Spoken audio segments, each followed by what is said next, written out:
You don't close the rip. You hold it back until someone can extract the civilians. Then you wait for a prime or a soulbound.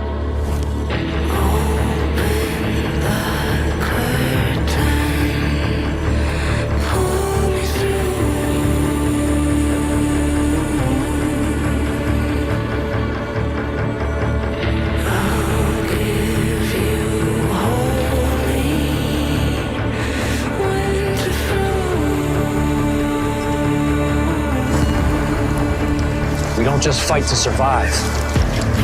We fight so they don't have to.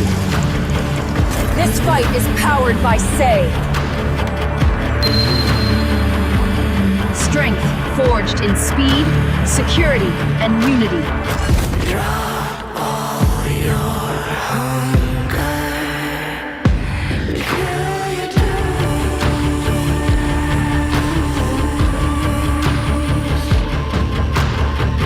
so give me shelter. Give me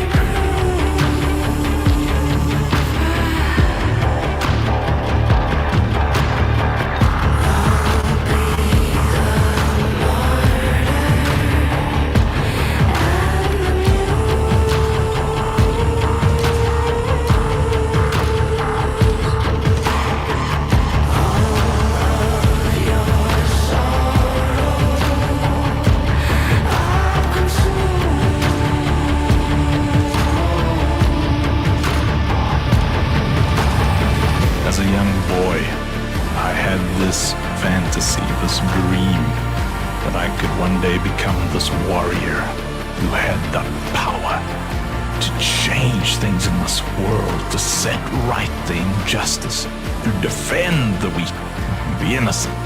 But you don't really get those opportunities. We aren't running around without shirts, wearing skins and stuff like that anymore. Every girl safe.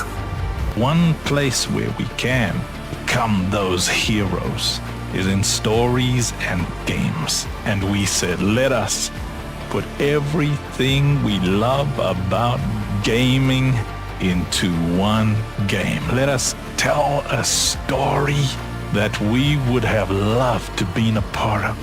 Let us tell a story that resonates with who we are and create characters who we could have been if we were in that world. And so we built Operation Safe Place Defense. Join us now! Claim your place! Wishlist on Epic Games today!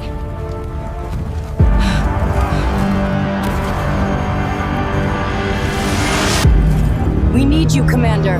Go and wishlist now. We need you, Commander. I'm part of the Operation Safe Place Defense development team. We are very passionate and fired up to create an incredible product, and this is our investment presentation.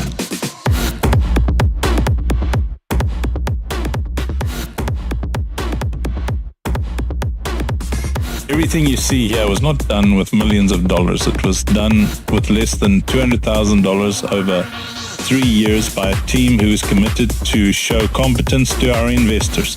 And our big goal right now is to go to the next phase, which is to generate metrics. Next phase is metrics. Retention, velocity, marketplace volume. Data talks, and we're listening. We want to build out our infusion system. Infuse items into items. Stats stack, passives persist. Smart combos turn decent gear into disgusting power. And our Citadel delivery platform. The Citadel is your marketplace and creator hub. Trade NFTs, launch clan tokens, tip creators, and track real-time analytics across every game mode. And that is going to cost upwards of $400,000. And you'd ask, well, why do you need more for a delivery system than you do for a game? Unreal, marketplace tools, and AI cut costs. We ship more game per dollar and spend where it matters. The game tools are cheap. The economy isn't. Citadel needs airtight contracts, blazing speed, and flawless UX. Well, to build the true economic delivery system that we would like to build means we've got to build a lot of things from scratch. And yes, we're jumping into the multiplayer side of the game. We're doing the MOBA and we're doing the Battle Royale version, and the multiplayer aspects of this extremely unique gaming ecosystem is a big priority for us. We'll be doing that, and we can keep doing that because it's a lot cheaper and easier to build the game because of the amazing tools on Unreal Engine, the Fab Marketplace, and AI. But to build the economic ecosystem, that we got to build from scratch. Talking about cutting-edge, highly disruptive tech that makes on-ramp, off-ramp, and non-custodial wallets completely invisible for Web 2 players to come into our ecosystem. Web 2 players, zero friction. Our non-custodial wallets sit under the hood. Secure, instant, invisible. You just play. This all with the understanding that our game requires thousands of NFTs per player to play in-game content, which drives a very robust player-to-player marketplace. Endgame needs depth. Thousands of NFTs per player means real roles, trading, and a meta that never sleeps. But to see this thing in action, to really see the potential of it, we've got to do it right. But we can't build a complex social fi, DeFi, info-fi system like we want to build with this incredibly robust player-to-player marketplace the same way we built the game. This isn't a figure it out as you go along thing. This is highly complex with contract systems that have to be watertight, because if we're going to build a highly profitable game in Web 3 that depends on player-to-player transactions, mass player-to-player transactions, it has to be secure, it has to be smooth, it has to be fast, and it has to be done competently. High-volume player-to-player trades demand audited, gas-smart, fail-safe contracts. We don't wing this. We don't burn budgets on legacy tech just because that's how it's always been done. Tradition isn't a strategy. If it's heavy and slow, it's out. We're not spending tens and tens of millions of dollars unnecessarily on some antiquated system that ignores what's already available technologically. We're doing this efficiently. Tech's on our side now. Engines, marketplaces, and AI let indies ship more per dollar. We're capital efficient by design. We're watching our capital expenditure so that there is maximum profitability. And in the end, our goal is not to raise 60 million or 20 million or 10 million. We've worked out that this game, when it's done and dusted, is going to need around about 4 million US, and that includes the full single-player campaign with exciting cinematics, awesome multiplayer in the form of MOBA and Battle Royale modes, all based on person tower defense, which will be on PC and on mobile and on browsers. Third-person tower defense shines here. Fight, place, and upgrade in real time. Skill plus strategy, all supercharged by our infusion system. All utilizing the same NFTs across every gaming mode. Single player, MOBA, Battle Royale. Same NFTs everywhere. Earn once, play everywhere. We'd love to show it to you. So send us a mail or contact us directly, and let's sit down and get this thing done. And remember, we came here to change lives.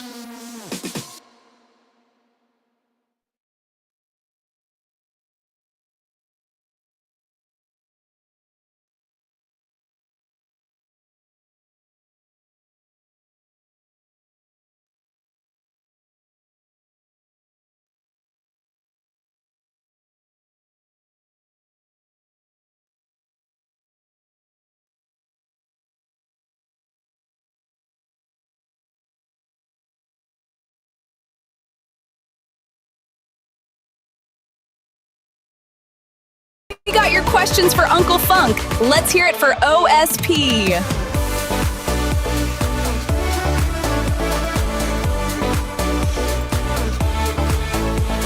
Yeah, I guess we gotta do business. Okay, let's get to those questions. Yee, umpkity funkity. 2 questions. What is OSP and why are you so cool?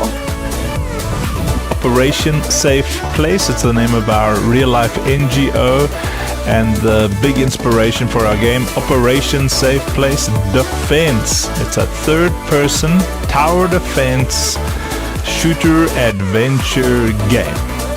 Why am I so cool? I'm not really that cool.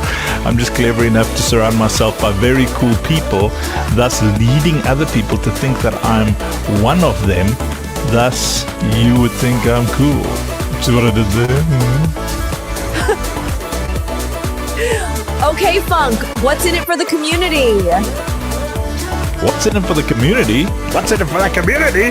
Everything! The entire model is about the community. It's a free-to-play game, and we brought it into Web3 so the community owns everything that they earn, top to bottom. So even if they don't play the game, even if they're just in the community, if they're part of the content creation bunch, or they're part of the commenting and hanging out and watching streams bunch, or if they play us, whatever they are, we've brought it into Web3 so that the community benefits all the time. You're going to have to take a much closer look. I notice a lot of AI video content in your cinematics. Even this video is pure AI. Yeah. What's up with the artificial video content, Funk? AI helps us move almost at the speed of thought, and it gives little independent dudes like me who are working out of a garage in a small town in the middle of nowhere the ability to produce the same level of excellence that is usually reserved for people with massive budgets. So as storytellers, we love having tools to help us tell our stories, to make things cooler and more exciting. So AI has just made it accessible for those of us who don't operate with those massive multi-million-dollar budgets. Usually to make someone like you would cost thousands of dollars per edited second, my AI friends. Whereas here, we just throw a prompt in and it generates 4 options, and Bob's your auntie. We have whatever crazy thing our imagination can cough up. Does it affect creators out there? Well, if you're creative and you have better tools to be creative, you can become more creative and you can actually become more efficient financially as well. So the reason we use a lot of AI in our storytelling and our cinematics is because we finally can tell stories at the same level as the AAA guys. I mean, we're building what probably looks like a AAA game on a half a Z potato budget. Uncle Funk, why Unreal Engine? Why not a cheaper option? Well, I'm going to try and give a short answer for this because a lot of research happens before you choose the engine that you're going to build your game on. But the short answer, or the shorter answer, I reckon, is really about the cinematic power of Unreal Engine and access to cinematic assets. So as storytellers, we want to be able to make things look as cool and cinematic as possible, and Unreal Engine just works for us in that way. It's really, really cool to produce this awesome cinematic universe. And how many times did I use the word cinematic in that? Cinematic! Hey, Uncle Funk. I notice a lot of assets from the Fab marketplace. Why use so many?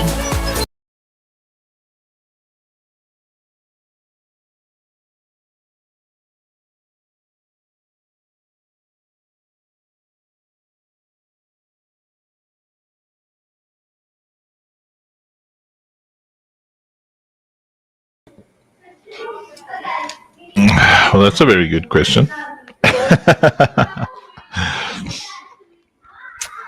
So the reason that we use so many... I still got to finish this edit. It's pretty fun. The reason that we use so many assets is because they're ready to go. They're ready to rumble, So we don't have to pay, tens of thousands of dollars for a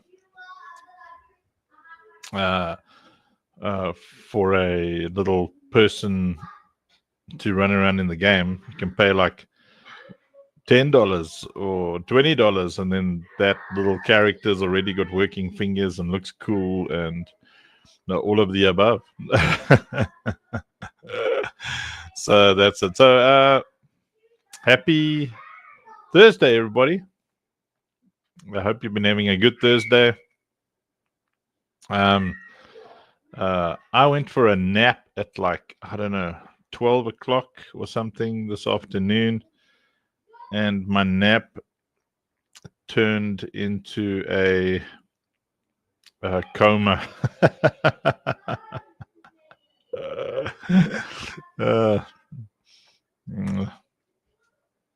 Sheshi.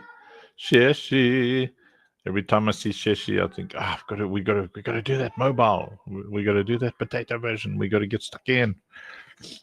What's going on? Why are we not doing what we're supposed to do? What's going on?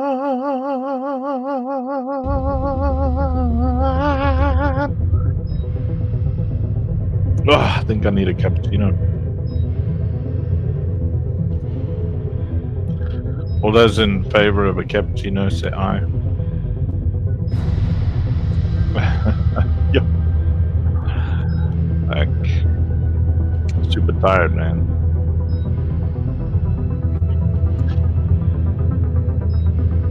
Oh, we've also got the X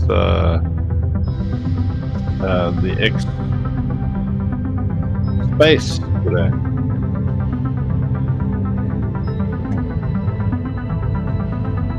Vitamin B.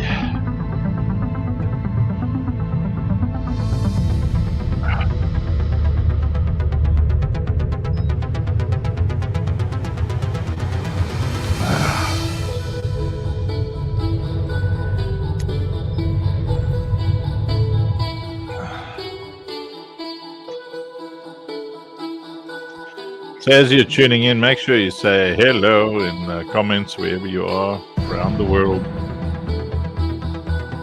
Sometimes the comments on StreamYard from all the different Facebook things take a bit longer to show up, but I do respond immediately when I see them.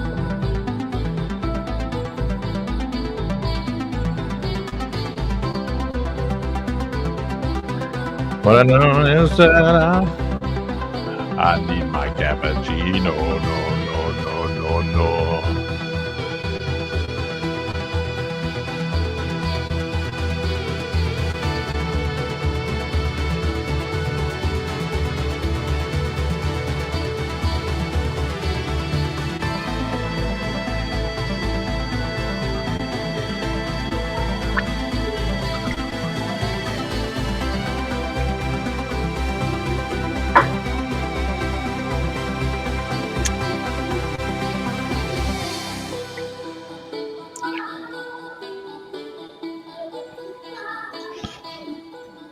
It's a great post by Rafiki.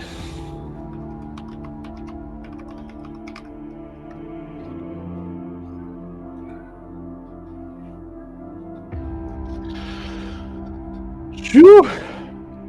Okay, definitely need a cappuccino. Definitely. No.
Sorry,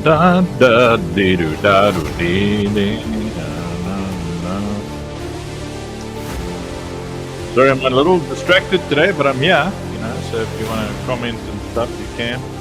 Let me see who I can get on stage with us to help me today.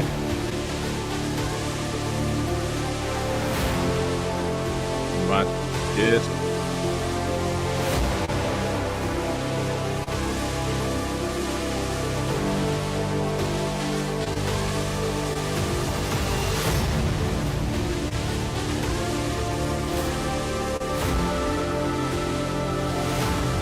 Go.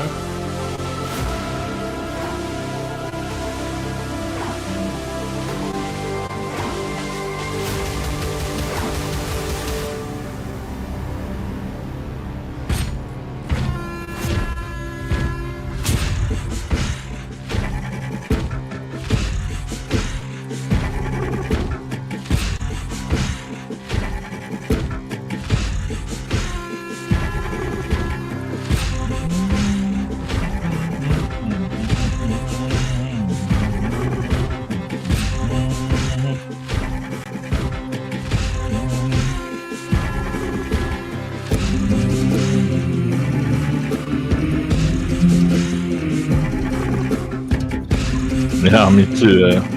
My jam.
I'm having one of those days today where I'm just like bopping to.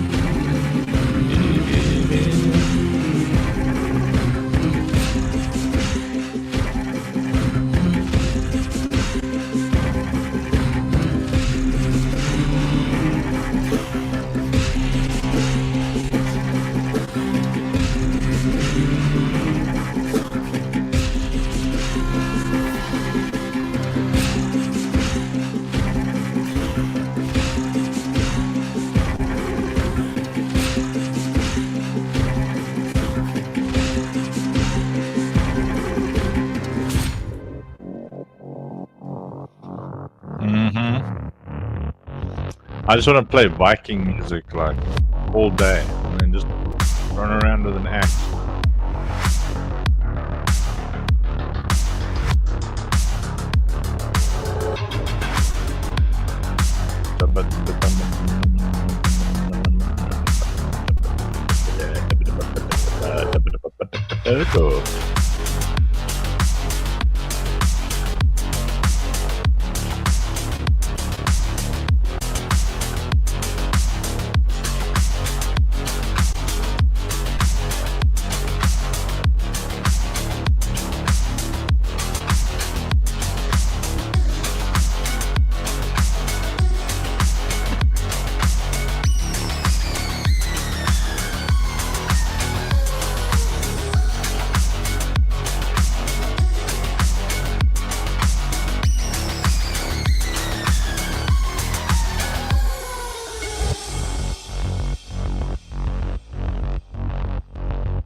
I'm in the kitchen making a cappuccino.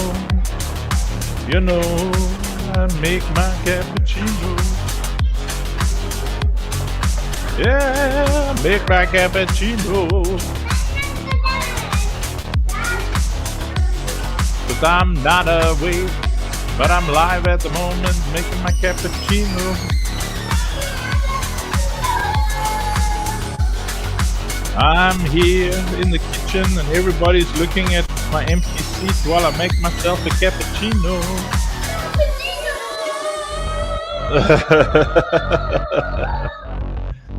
While a bunch of cute little nunky bears also sing cappuccino.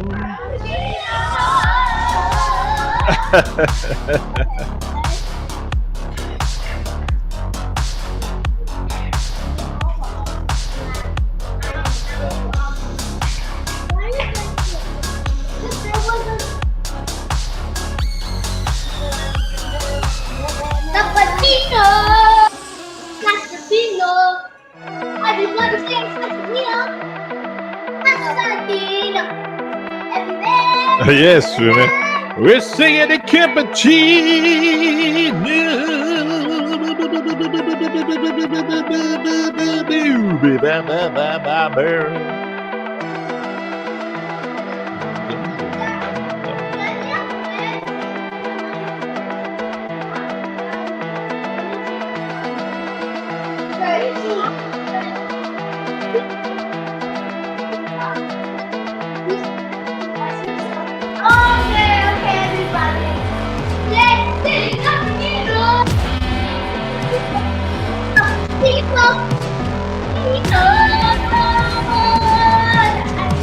Look how big Ahava is. I see you guys cut your own apples and everything. So proud. Make your own tea. Sure. Okay, now you girls have to stop growing so fast now. Where my baby's going now?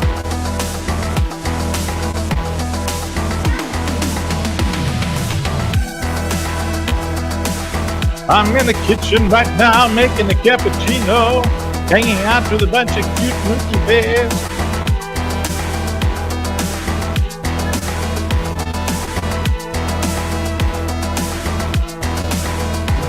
While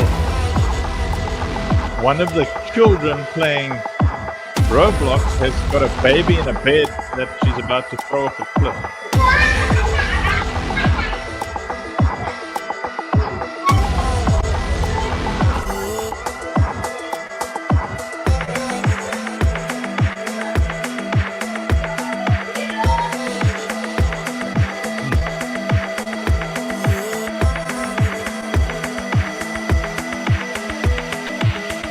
Let's go.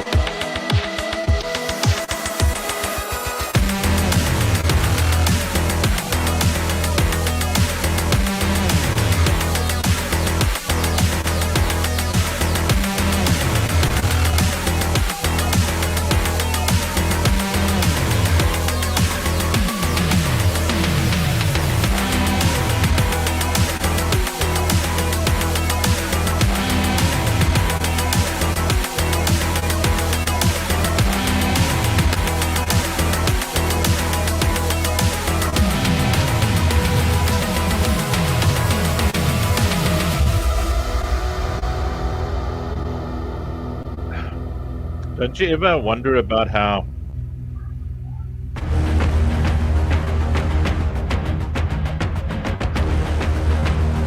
I mean, this is a legit question, right?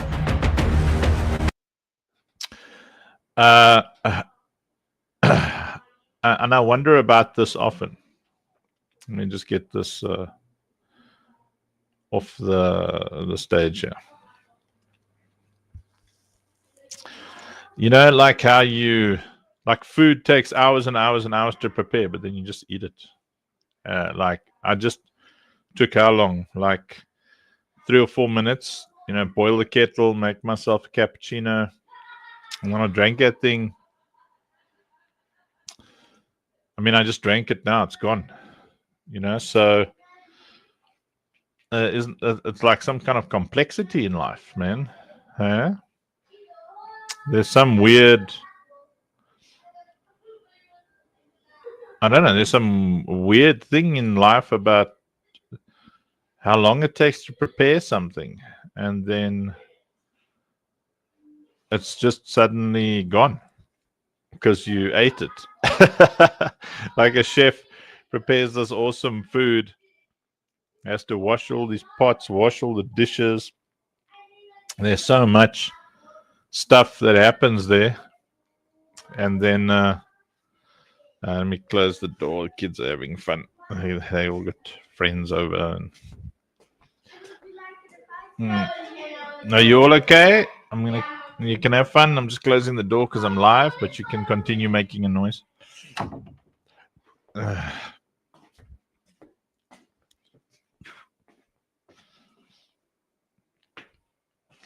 There's something to be said about that. Where you have to like either plant and grow the food so you can eat it, or you have to hunt the thing. There's so much effort to just putting some food in your face. And chow it and it's gone. You burnt it. The fuel is in your system. So I don't know. I feel like there's some kind of philosophy in there.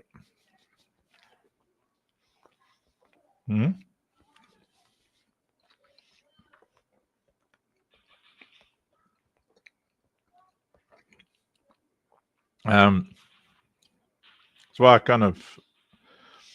I think about game development or product development in general, where you work hard, you create a product, and that thing, if you do it right, can sell forever.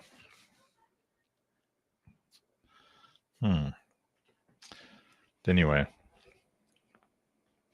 I'm like super tired today.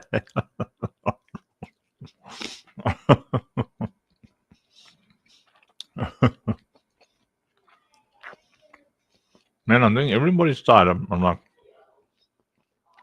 I'm going to get somebody up here on stage.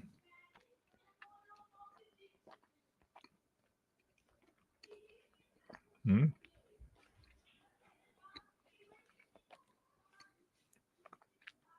me send a message in another group here. I don't feel like jabbering. I want somebody else to jabber.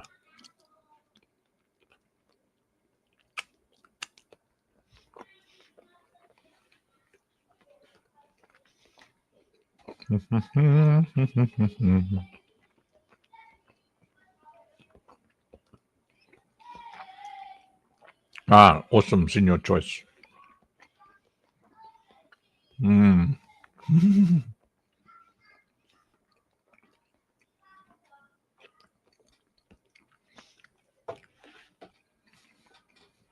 Senior choice. I'm so tired, man.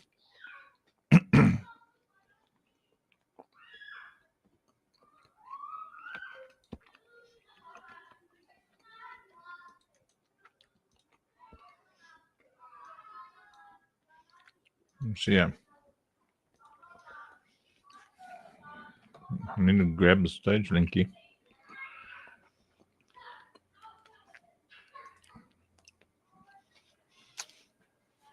I'm full on grumple stilt skin today, senior choice.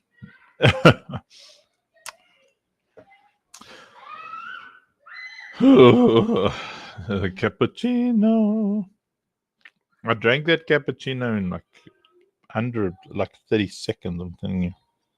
Now I'm just looking around. I ate my supper. I did a 30-hour stretch of being awake. Boy. It's like you just can't do enough. There's just not enough time. There's not, you know what I'm saying? It's like, even if there were 3 of me, I think there wouldn't be enough time for all the stuff that needs to be done.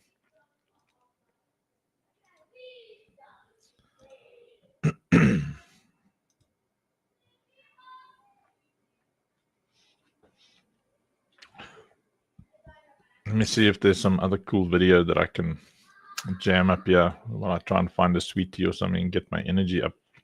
I did have a nap, you know. Actually, 12 o'clock I went for a nap. And I mean, I need to like chat to people about tokenomics and stuff, because we're building up towards the TGE. Team moving even when you rest. Yeah. Amen. Yeah. Yeah, we need some Naruto. There's other skills I'd like as well. Let's see. Something.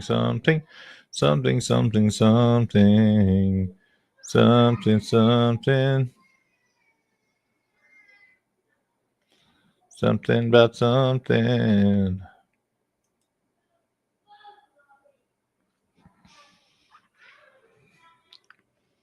I wonder if I downloaded that. I remember I was playing the Katsu video.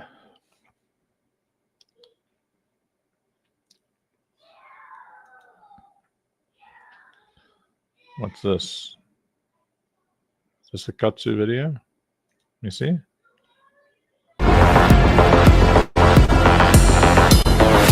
Every girl safe. Ah, there we go.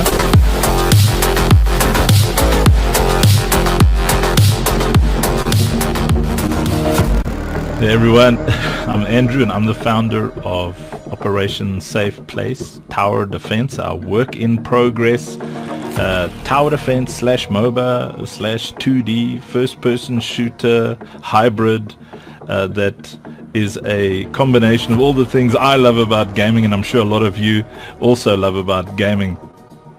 But what I love most about games is rich lore, rich storylines, character development. I want to fall in love with characters when I'm playing them and be sad if something happens to them and be excited if something good happens to them. So in our story, now obviously, this is built around what I'm excited about, and I'm hoping that you're also excited about the same things. In our story, we've got this normal trinity that you would see when you're playing massively multiplayer online role-playing games, which is the healer, the damage dealer, and the tank. And in this case, we've got the healer, who's Lucille. She's also going to be a mint, probably the next mint after Katsu. And then you've got Crispus Flavius Maximus, 2,000-year-old mage who mentors this trio. And then you've got Abdal Matin, who's the tank, and he's obviously of Arabian descent. And I love that he's very much inspired by some of the I guess you could call them antagonists, but they were a little bit protagonistic in the Kingdom of Heaven movie. I really loved some of the nature of what was presented there. So as a warrior, he's a very, very honorable, massive dude, and you'll experience the entire game through his eyes, his narration. And then Lucille, the healer, is just this beautiful, young, innocent girl, and you just go on a journey with her, and we really try and get you to sink in with her journey and fall in love with who she is. The younger ones among you will probably fall in love with her in a different way, and the older ones among you will see her as a daughter, I hope. Anyway, okay, so Katsu is a young mage, and because this is in a cyberpunk world, he's a tech mage, and he's learning to utilize his incredible abilities and powers, and he's very protective in nature. So when he meets Lucille for the first time, he bonds, he connects with her immediately. They all do. Like Abt, the warrior, already met Lucille when she was a little baby and has had the sense of big brotherly protection over her. And as you meet Lucille and Lucille grows in the game and in the story, you'll see that she later on, as a healer, gets the ability to protect her fellowship or teammates as well. But this mint is about Katsu, and Katsu for me is kind of, you know, when I was a teenager, I always had these fantasies of, you know, like saving the day and being kind of this hero, and I read so many fantasy novels. My favorite was The Belgariad and the Malloreon by David Eddings, and if you love reading fantasy books, I reckon you just go give them a read. So good. And I loved the model for magic there, which was the will and the word. So I've unashamedly said, you know what, I want to continue that kind of thought, just, you know, in a different dimension and thousands of years later, with a magic world built around the will and the word, and something called the Paladonic Codex that I'm busy writing as part of the lore for this game. I'm so glad AI is rocked up, because I wrote all of this stuff, and it was just thoughts and thoughts over the past 10 years, and now I chuck it all into like ChatGPT and Bard, and it helps me just sort them all out. I just got all excited again because I can ask these AI bot thingies questions about my own ideas. So it's like such fun. But okay, so what's going to happen with this first mint, and what's our objectives? Well, we're going to drop all 4 mints for free. So we're going to drop Katsu and Lucille and Crispus and Opt all for free. And, you know, obviously when you get the mint, you can immediately put it on the marketplace. Now, why? Well, I grew up very poor. Not like super poverty poor, but poor enough to know what it feels like to really hurt when the barrier to entry to a community is too high for me. And this being crypto, often people don't have the ability to even get a wallet. I think about very few things more than I think about lifting people out of poverty. And something like a mint that is free excites me so much, because thousands and thousands of people who play our game will be able to come into this universe for free and then actually start to build themselves up, to work and grind and get where they need to go. We're in the process right now. I'm sure by the time you see this we will have done it, but we're installing an awesome quest bot into our Discord, and building up the community there. So when you watch this later, have a look at how many people are on Discord. I mean, if you watch it now in the next month, there's only like 300 people in Discord, and I think maybe 1,000 or 2,000 people following me on Twitter, and hardly anybody following Katsu. I only set him up 2 or 3 days ago. And maybe if you watch this like a couple of months from now, hopefully there's a lot bigger numbers. But what's going to happen is we're going to do a free drop, and you're going to be able to give it value yourself as a community, and the questing system is going to help you build that community so that this mint ends up being given value by its own community. And the exciting thing for me is that we're going to take years to build this game. There'll be beta versions playable and stages playable to the members of the community as we develop it.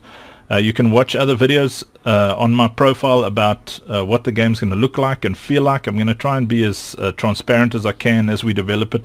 I just don't like to show things that look in their beginning stages, because people tend to make early judgment. That's ugly. Yes, it's ugly. We just started. We're working in the Unreal Engine, so it really excites me. But I'd like you to fall in love with Katsu and really get into his rich lore. I'm also going to put that somewhere. I'm not entirely sure where, probably on the website or on the Discord. Still figuring it out as I talk to you right now. But this mint is going to be exciting. It's going to give you a foot in the door. It's going to help us build the community, and it's going to introduce you to a lot of other rewards that we're working on. And I just want to thank you for watching this whole video. I know I talk a lot, but I'm so passionate about this project. I've been waiting to do it for 20 years, man. I've been playing games and reading so many fantasy novels and sci-fi novels, and just absolutely binge watching any sci-fi series, fantasy series, so if that's your world, I invite you into our community. Come in there, give your input, share your passion. This is a community driven project. It's my passion, but I'd like it to become our passion. So get ready for this mint. When it drops, grab it. When Lucille drops, grab her. When Abd al-Matin drops, grab him. When Crispus Flavius Maximus drops, grab that one. And you'll also find out about how you can get the free playable NFTs for the current 2D beta game itself. Now, if this video is still up months from now, you'll probably get to play the 3D first-person shooter version of the game, which is so insanely good looking and cyberpunky and hologrammy and stuff. Anyway, let me just stop. I'm going to drop alpha here. Anyway, take a deep breath of the hopium, get a nice balance, toss the FUD, and let's go. Let's go! Love you, man. Toodles.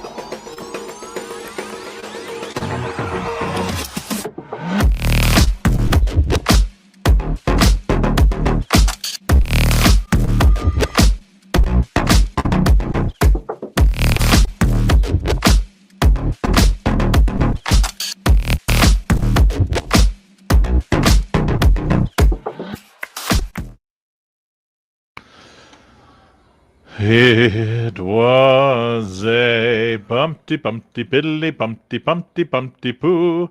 Watch out for the piddly bumpty, it will poo on you. Bro. Even bro.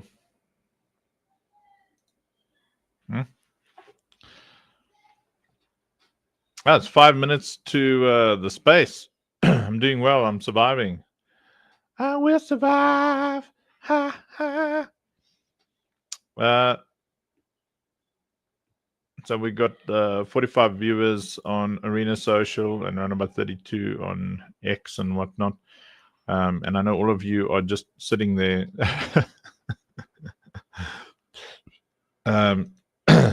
You know, with a little stick saying do something. And my response is, I really want to do something, man. But there are certainly some fatigue issues happening here. Yeah, every now and then I get this tired. I think I pushed it a bit hard. Yesterday I did like a 30-hour work day. Roy! Yes, Roy, you're amazing, man. So Roy and the dudes over here are working so hard on our. We've got like a local political campaign that we're busy with, and I'm just obsessed. It's part of our NGO focus. You know, we want to be able to even have political power in this region so that we can take care of everybody, take care of the kids. Because, you know, sponsorship money is one thing and private money is one thing, but government money, that's big money. You can really, really do things, especially if you have an automated system that is AI driven and it's on the blockchain. We're working to revolutionize how we work with everybody, how we help everybody, how we change lives. I feel like I need like an injection for energy. I swear. I'm like tired. Probably gonna sleep like I think I'm gonna sleep like Wednesday. You know that chick. It's funny that she puts her hands over her body like she's dead. She wakes up like she's sitting up in a coffin.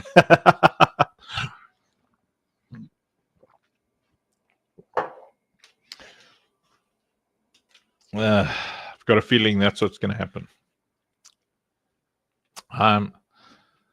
We are your energy. Yes, Roy, you certainly are. Man, I just ate a chocolate. What else is there? What fake energy stuff is there? Spicy Mexican flavored mix. I don't know if this is going to give me energy, but it's certainly going to... I think the term is opkikker in Afrikaans.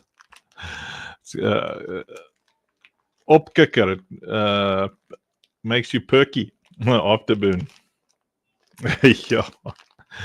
Listen, speaking of afterburners, well, there was no afterburning involved, but so I was on a phone call this morning So I mean, I did it was a full 24-hour work cycle thingy, and then what's this OSP stats? Thanks, Rob. What is this? What is love? No, there's a PowerPoint. Oh, look, we got stats. I'll share this. So it was like a full. Sorry, I just got to close some things so that I can open some things. It was like a full 24 hours plus probably another 6 hours. I was so tired, so I'm on a call, and I'm like, okay, listen, I'm on the call. It was actually with Rob. I said, listen, I just want to go to the loo, maybe have a nap, and then I'll call you back. And the last thing I remember was going to the loo. I don't even remember finishing the loo, going to bed. I just woke up here downstairs. I hope, like, I don't know what happened in between, really. But I just woke up upstairs, like the whole. I'm set up in the garage because I like space. Like the whole, I just wake up. The lights are on. There's like just people everywhere. I don't know where I am, and it took about I don't know 40 minutes for me. I think I woke up at like 5:30, and it was like 12 or 1 o'clock when I said I'm just quickly going to the loo. I missed meetings for the afternoon. Sure. So bad.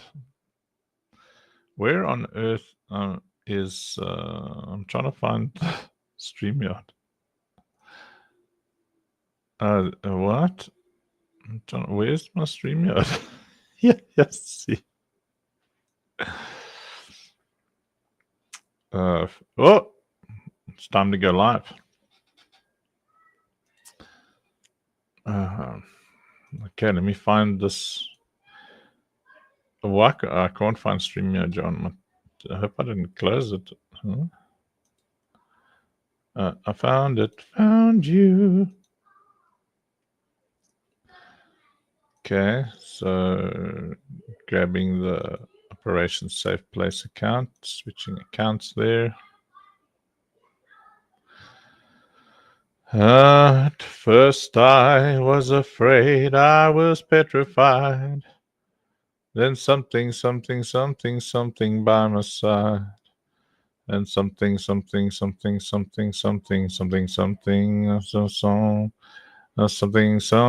something, and I will survive. Oh, there's something, something.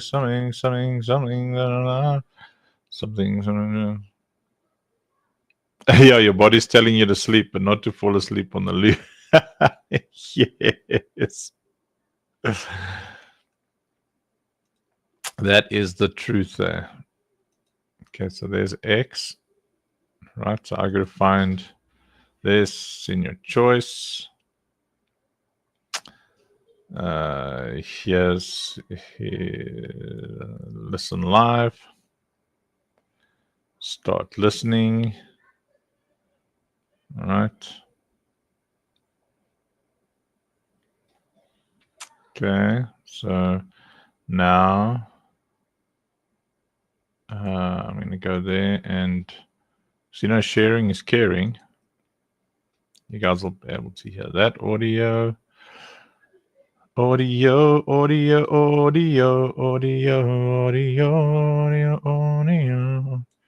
In my mind and in my car. Something. And now, I need to share it on StreamYard as well. Banana.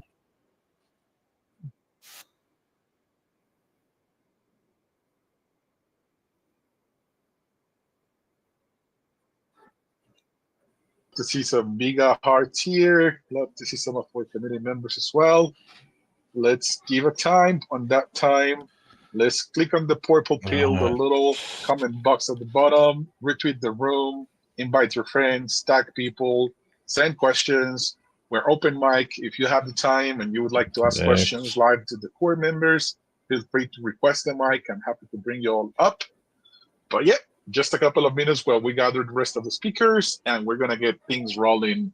So we keep breaking down what the Citadel is. What is it about? Why does it exist? You know what? What's the problem that is solving? Why do we need a Citadel? Okay, I'll see you guys on X. Expect that and much more, plus some chills from some of our speakers that are coming from other projects. The lead Mr. Console, who hasn't failed to attend even one of our spaces, is gonna be here soon. So I'm just gonna go continue sending a couple of DMs. FQ, if you wanna take over while I do that, welcome to co-hosting. Yo, how's everyone doing? And welcome to another episode of the Citadel Spaces. It's going to be fun. We're going to get everyone to be talking about what is wrong with Web3 gaming, what issues everyone has, what are the problems the communities face, and how the Citadel changes all of that. Love it, FQ, love it. Okay, Jason, is that you behind the Citadel? Yes, sir. What up, everybody? Oh, hey, what's up, Jason? Great to have you here on time. I knew that you were running meetings, so I was like, okay, will he make it on time? But you are. You legend. Thank you for that. literally finished the last one at 59 minutes past. So. Yeah, we had Uncle struggling, hanging in there, but we're gonna recharge his energy. We're gonna pump him up. He already drunk his cappuccino, so it should be kicking in anytime soon. We're gonna have that energy back, and we're gonna cheer for him like we always do. So the goal of this space on these early weeks is always to break it down to people. We still need to narrow it down to what we are, why we're building these, what problems we're solving. So I'm gonna be picking on you. I know FQ is already used to do that for over years. I believe more than 3 years that he's been, picking up on you to break down things, explain them, to bring all of the alpha from within to the community. So that's why I'm glad that he's co-hosting with me. He's gonna prepare some cues for you as well. He already getting us started. But yes, if you would like to tackle any of those down, go for it. I'm gonna go ahead and send some DMs to invite more people up. No, I think I've picked on Jason quite a few times over the Myth podcast, man. And he's been, one of the best things is that he has been extremely straightforward and truthful about everything that has been happening, the problems that exists out there for communities, for projects, for games, and how to get out there and how to get around all of that and be successful. So Jason, my question to you, what problems do you really think really are the biggest of concerns in Web3 gaming? I mean, it's like, where do you want to begin? You could begin from if we want to tackle this from like a core level on where a lot of it began to go wrong after what were majorly experimental Web3 games, literally just games that were beginning to pick up on Web3 tech, implement it in different ways. A lot of it, showed the potential. A lot of it was fundamentally broken, but it established, let's say, a direction. Like your whole play to earn, all of that aspect, from the early days, it was like gaming in the early 90s. Like there's a lot of experiments, there was a lot of things that failed, and you just got to keep on pushing through when you're innovating in an industry. That was kind of followed by a hype influx of money. So we essentially experienced a .com boom and bust during 2021 to 2023 going onwards. And during that time, a lot of projects that were genuinely building for the tech were literally just there building for the tech, amongst all that noise. Same thing that happened with the dot-com boom. And now we're seeing more games implementing the tech as it should be used. We're seeing more games that are balancing economies properly. We're seeing smarter usage of tokens. We're seeing tokens that are more aligned with the studios or the platforms that are behind the games than directly in the games. And we're seeing great usage of tokens applied to games that are leveraging heavily on, they're pushing heavily on game theory. So, making it more like the risk to earn, let's say Ponzi's in a fun way, but it's something, again, it's experimental and quite a few of them are doing well. And they're balancing their games out. I mean, like Gigaverse, there's a lot of games that are doing incredibly well on that front. And then you've got the games, like what we're building with Operation Safe Place, which are games that build around assets. So games that their economy is has multiple layers.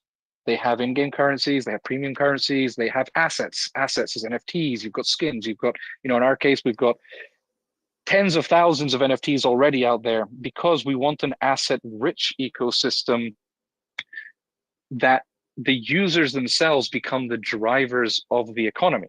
Like, you're not forcing an economy down people's throats. That's where a lot of games have gone wrong in Web3. They have been trying to push economies. If players want an economy in a game, you best believe that they will make an economy happen inside a game.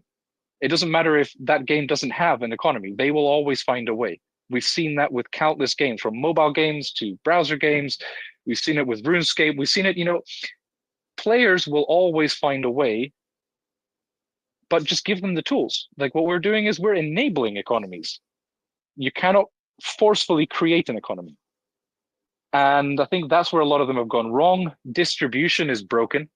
So distribution in Web3 is, it's hard enough to distribute games and get your game in front of players in traditional market. In Web3, it just becomes a massive uphill task.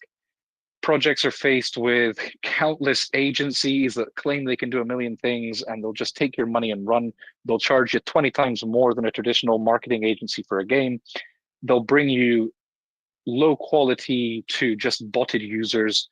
And that often breaks projects as well, because a lot of the founders and a lot of the teams in this space are first-time founders, and there's absolutely nothing wrong with being a first-time founder. But this industry needs to mature on that front. And like what we're building with the Citadel isn't just for us, it's to help other studios, it's to help other games distribute, build communities, give them the tools so that their communities can then build clans, be able to leverage rental systems where applicable, allow them to monetize themselves from a platform, distribute, be discovered, give them access to the kinds of teams that we know from, streamers, micro streamers, open up all of these doors and give them the best opportunities possible to actually have successful launches of their own games, get them the players that they need, and grow.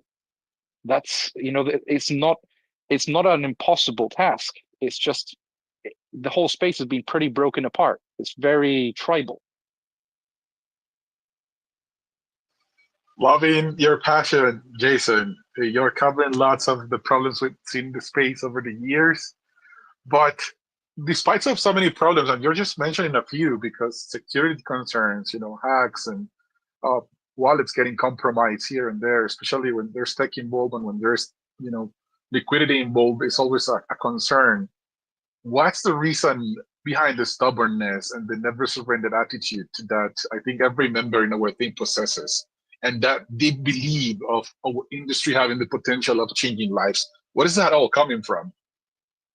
I mean, listen, there's always going to be a trade-off, right? When a new technology comes along, there's always going to be a battle of the people that are, looking to build on it and use it, and those that are looking to exploit it. And, people the drive for self-sovereignty, for your that whole thing about ownership and decentralization, it has come over the past few years, especially with a lot of trade-offs. People can be affected by hacks, social engineering. They're just getting more and more creative with it.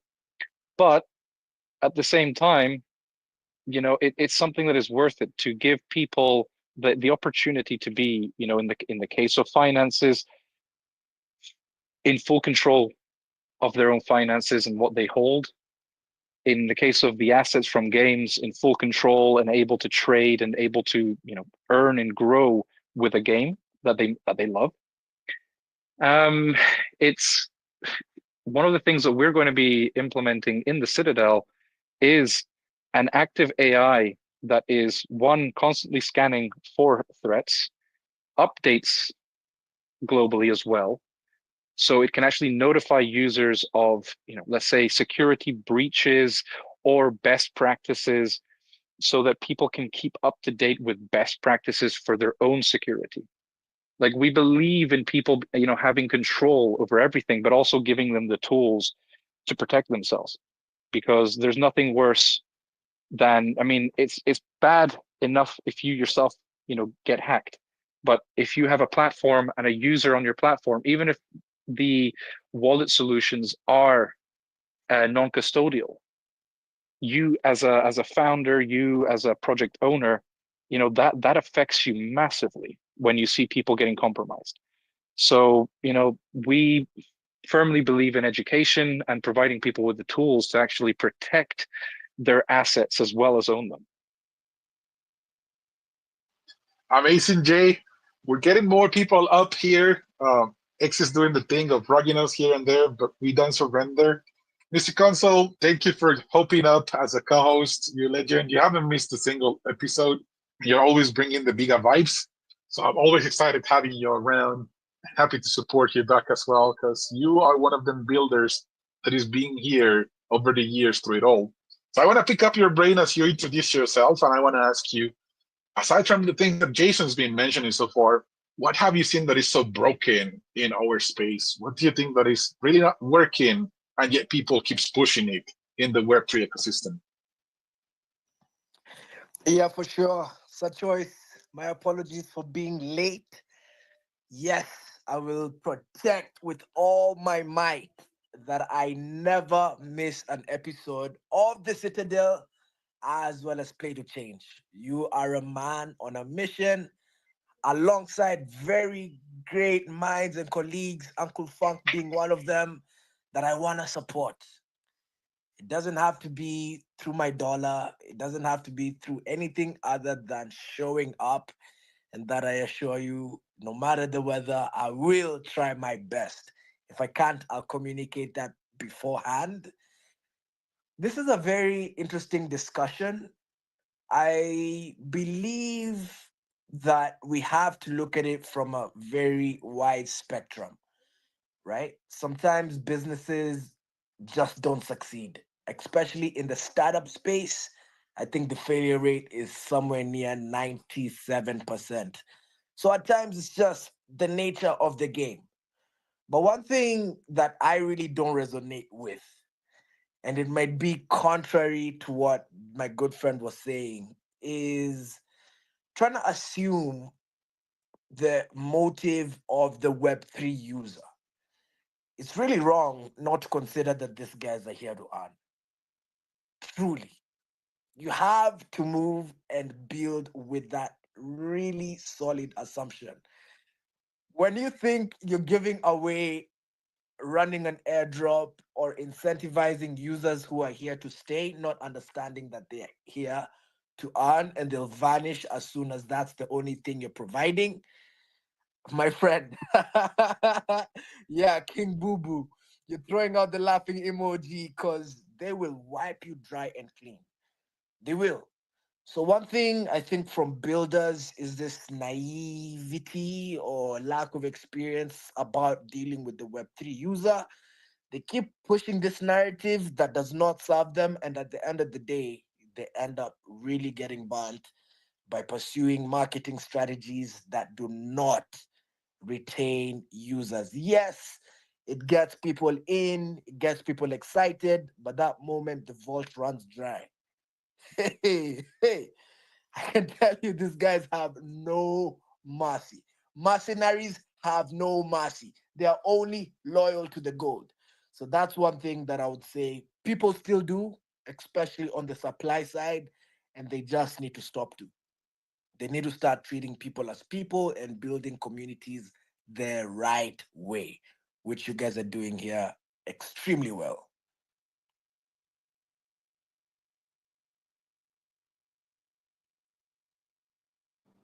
I pass the GM, mic back to you, buddy. GM. I will assume that Third Choice has been rugged, and I Oh will no, take it he's over from here. yeah, that's the case. Joe, So, give us yeah. your input, man. Oh, yes. I'm dying to reply to Mr. Consul. So, first of all, let me just say hello to everyone here. I just stormed in like that without a warning. My favorite people here, Jason, FQ, Uncle Funk, King Bubu. King Bubu, we actually talked in DMs and we have more in common than you think. MashaAllah, ya habibi.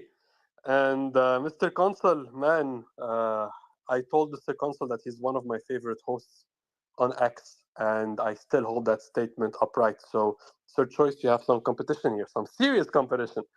So, here's what I think about what you said, Mr. Consul. When I first started doing Web3 marketing campaigns 3 years ago, I kind of identified that there are degens, smart buyers, and collectors in the Web3 space.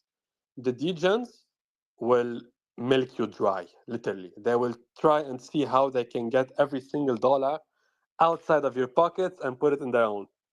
The smart buyers are everyone in the space tonight, who are the people that will invest in projects with longevity, with mission, etc. The collector doesn't really care. He's just going to buy something because I don't know, he liked the picture of the monkey, you know. So the collector doesn't really care about these things. But as I grew to mature in the Web3 space and worked more and more in marketing, because I've so far been part, I think I've been part in 20 projects so far, where I've helped in some way the projects, whatever they were doing. So, as it is right now, I think that these people, the DJs that you were talking about, Mr. Kunsal, I think they are the most important part of whatever you build. And let me explain. I think that DJs come with a contract. They tell you, I am here to invest very short term and cash out my investment as soon as possible because I am not a long term holder. I want to make a quick buck. But I will do so, and my friends will do so, and we all will invest with you in a very short period of time, and we'll all try to make 10%, 20%, 100% of our investment back. But because of that, we're giving you social proof, we're giving you testimonials, we're giving you engagement under your posts. So it's a win for you because we're giving you free marketing, and it's a win for us because we are making quick profits. And everyone here is happy because you don't want us to stay in your project because we are going to sell eventually.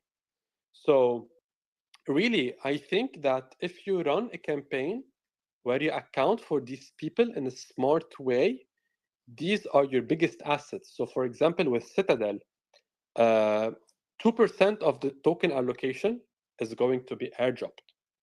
Now, a skeptic might say that's a terrible idea.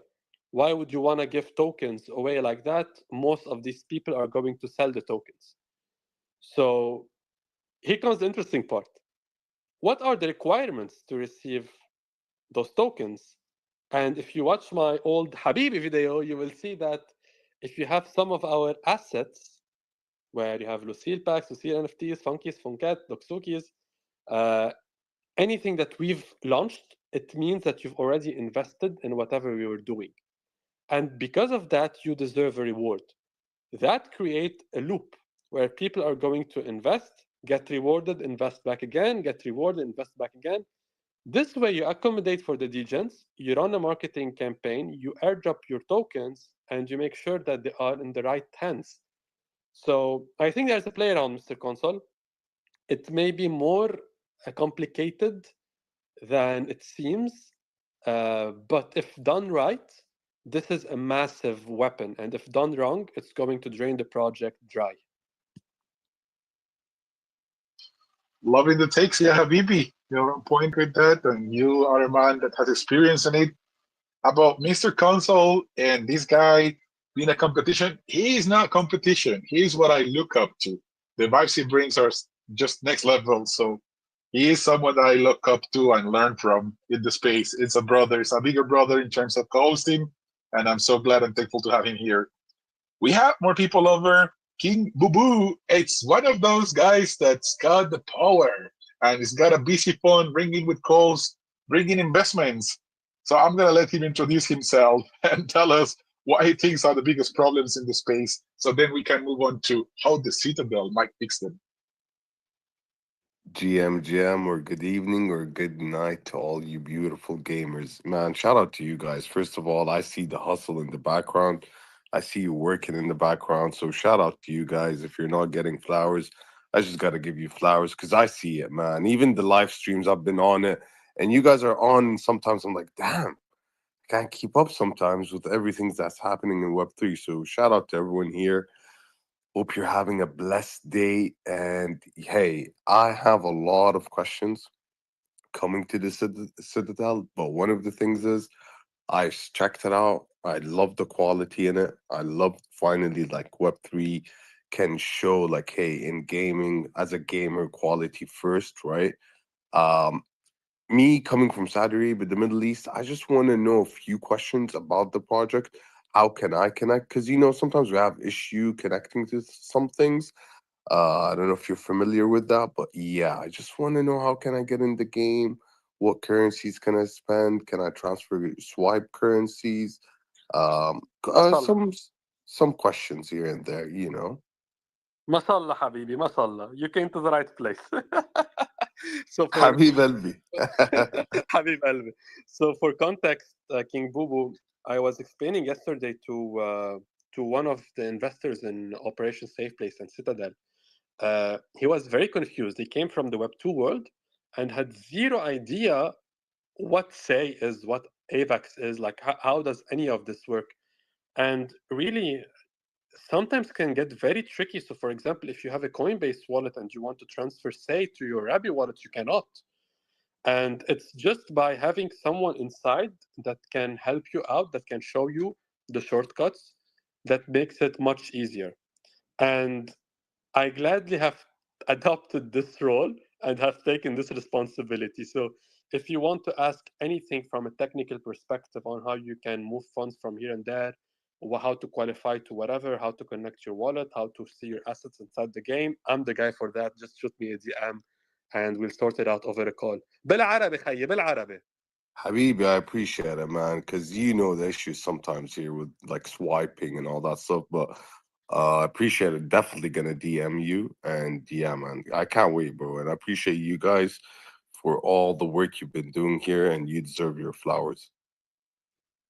It's very much appreciated, man. And like when it comes to the game itself and the tech that we're using, especially for onboarding users and users being able to interact, let's say, if they're wanting to purchase currency in game, or they're wanting to, all of that is being built alongside our partners Blockus, and it's going to be including super simple onboarding, like on ramp as well, so people can literally just get in there and purchase straight up from within the game.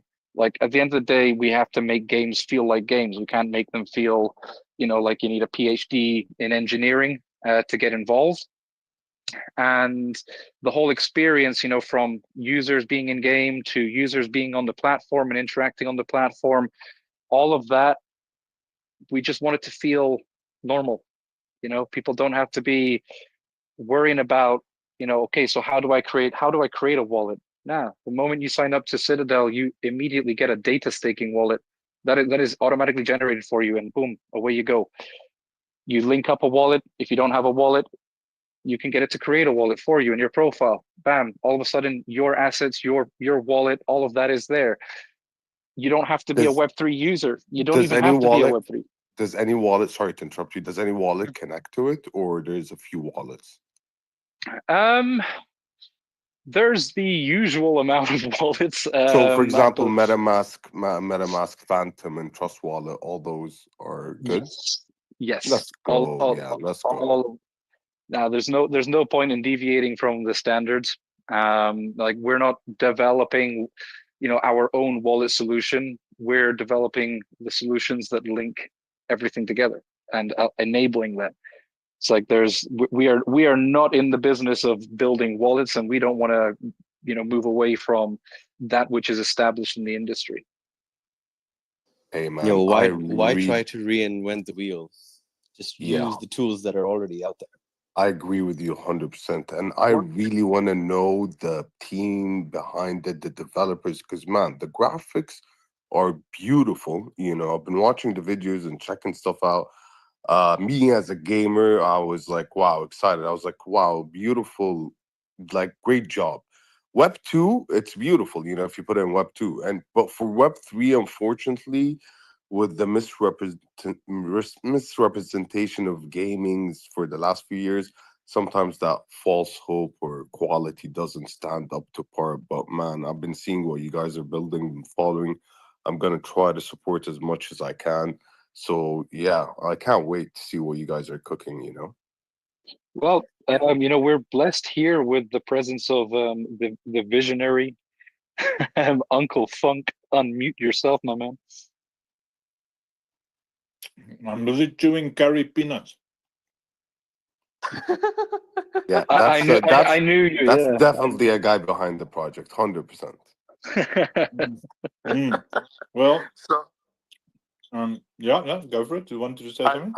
I'll cover for you so you can chew properly, and Thank you. that way you're not caught off guard. So so King Bubu, imagine that our vision is to have people not know what MetaMask or Phantom or any of those wallets are, because it doesn't matter. One thing that we discovered on Arena when we were marketing Operation Safe Place and Citadel, we saw that most of the people that were on the platform, which is the Web3 platform, it's a social platform with Web3 elements, most of them did not know what crypto is. Most of them don't know what NFTs are yet. They are trading tokens, they have wallets, and they're interacting with those wallets. So with Citadel, what we want to do is we want people to go into the game, or for example, in OSP, you go into a game, and as soon as you create an account, you have a wallet attached to your account. So at no point you have to worry about the boring Web3 things that we have become accustomed to. And you Wait, just can they buy it with fiat? yeah, Bro, brilliant. Great job, guys. So Great fucking job, guys. yeah, man. Think about Fortnite, for example. You buy V-Bucks. Assume that the V-Bucks was crypto. That's exactly what we're doing. But we're just utilizing the technology of Web3 to deliver this product to a Web2 audience. And I think, personally, being in Web3 for 3 years, what has survived so far is this approach. And this will be the only approach that will onboard the masses onto this beautiful technology. But Joey, it does get a bit more interesting, because one of the partnerships that we have, and one of the services that we're integrating, is quite a first in Web3, and it's a buy now, pay later system in partnership with, well, we'll be announcing the partnership in the coming days. It's a very, very interesting solution. The way it works, it is so seamless. It's not designed and set up to punish people that can't make payments. The solution itself is so simple. Let's say on the front end, the complexities are in the back end, and it is a very, very exciting partnership that we've struck up there, because it allows people to get that first purchased foot in the door without it being overwhelming. And it doesn't matter if it's $5, and it doesn't matter if it's $10 or $100. The thing is giving people around the world the opportunity to get a foot in the door, because not everyone might have, let's say $20 to spend at that given time, but they could have 10, and they know that they're going to have enough to cover it. Then they can, pay it off over time. So it's about enabling solutions that make the whole experience accessible, fun, simple for every single user.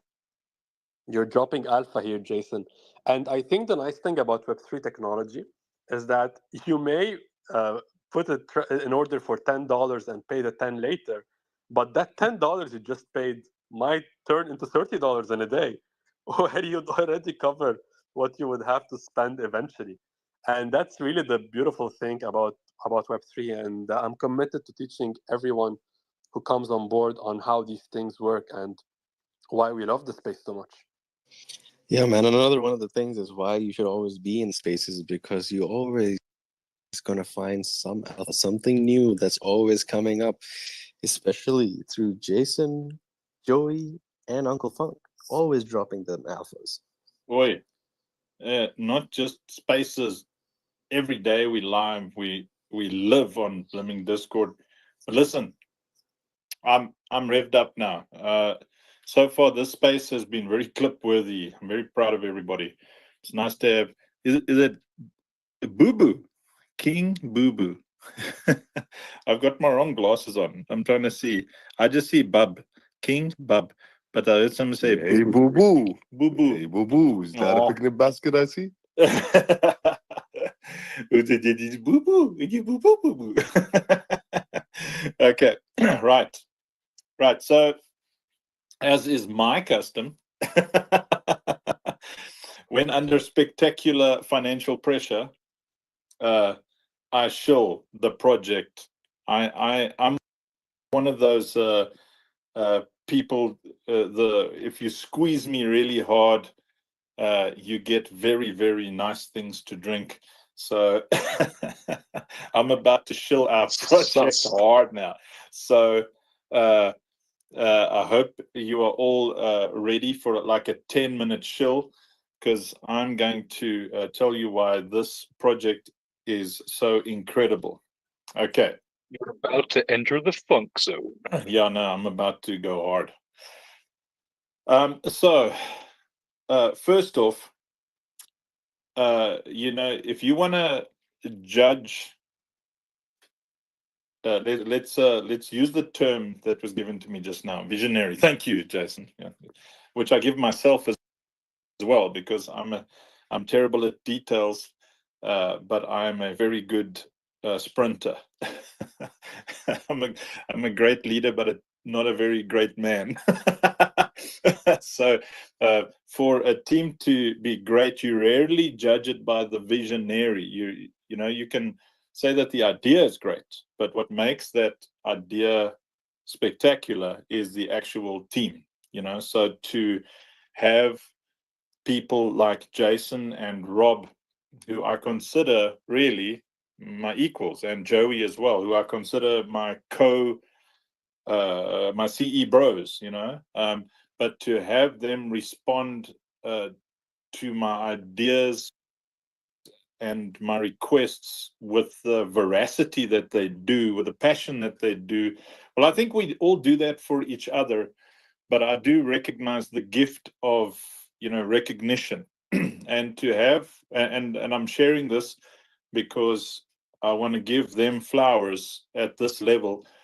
To have people at that level believe in you and believe in your vision, who themselves are massive giants in their own respective fields, is a great, great, great honor, and one of the catalysts that I was waiting for. I was waiting for a Joey. I was schmoozing Joey for 3 years, trying to get him to just stop degenning around and all that other nonsense and come and build something real. And schmoozing Rob for like 9 years,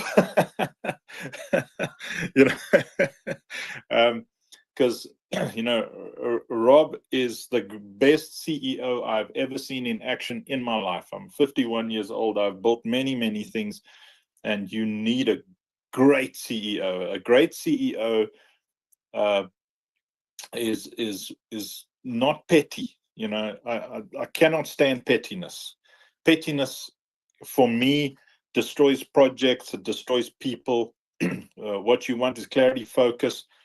You know, we live by this motto in the NGO space. You know, in our NGO space, you solve the problem by solving the problem, not by becoming one.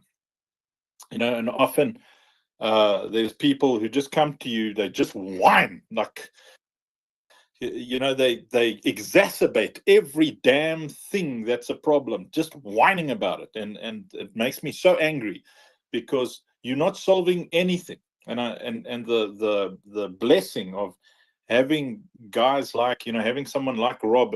You know, Rob doesn't whine about a problem. As a matter of fact, he'll let you whine a little bit, and then he'll start making you feel like you're a little chihuahua. You need to stop now, you know. So it's really great. And then, you know, it's, Jason over here, who went through.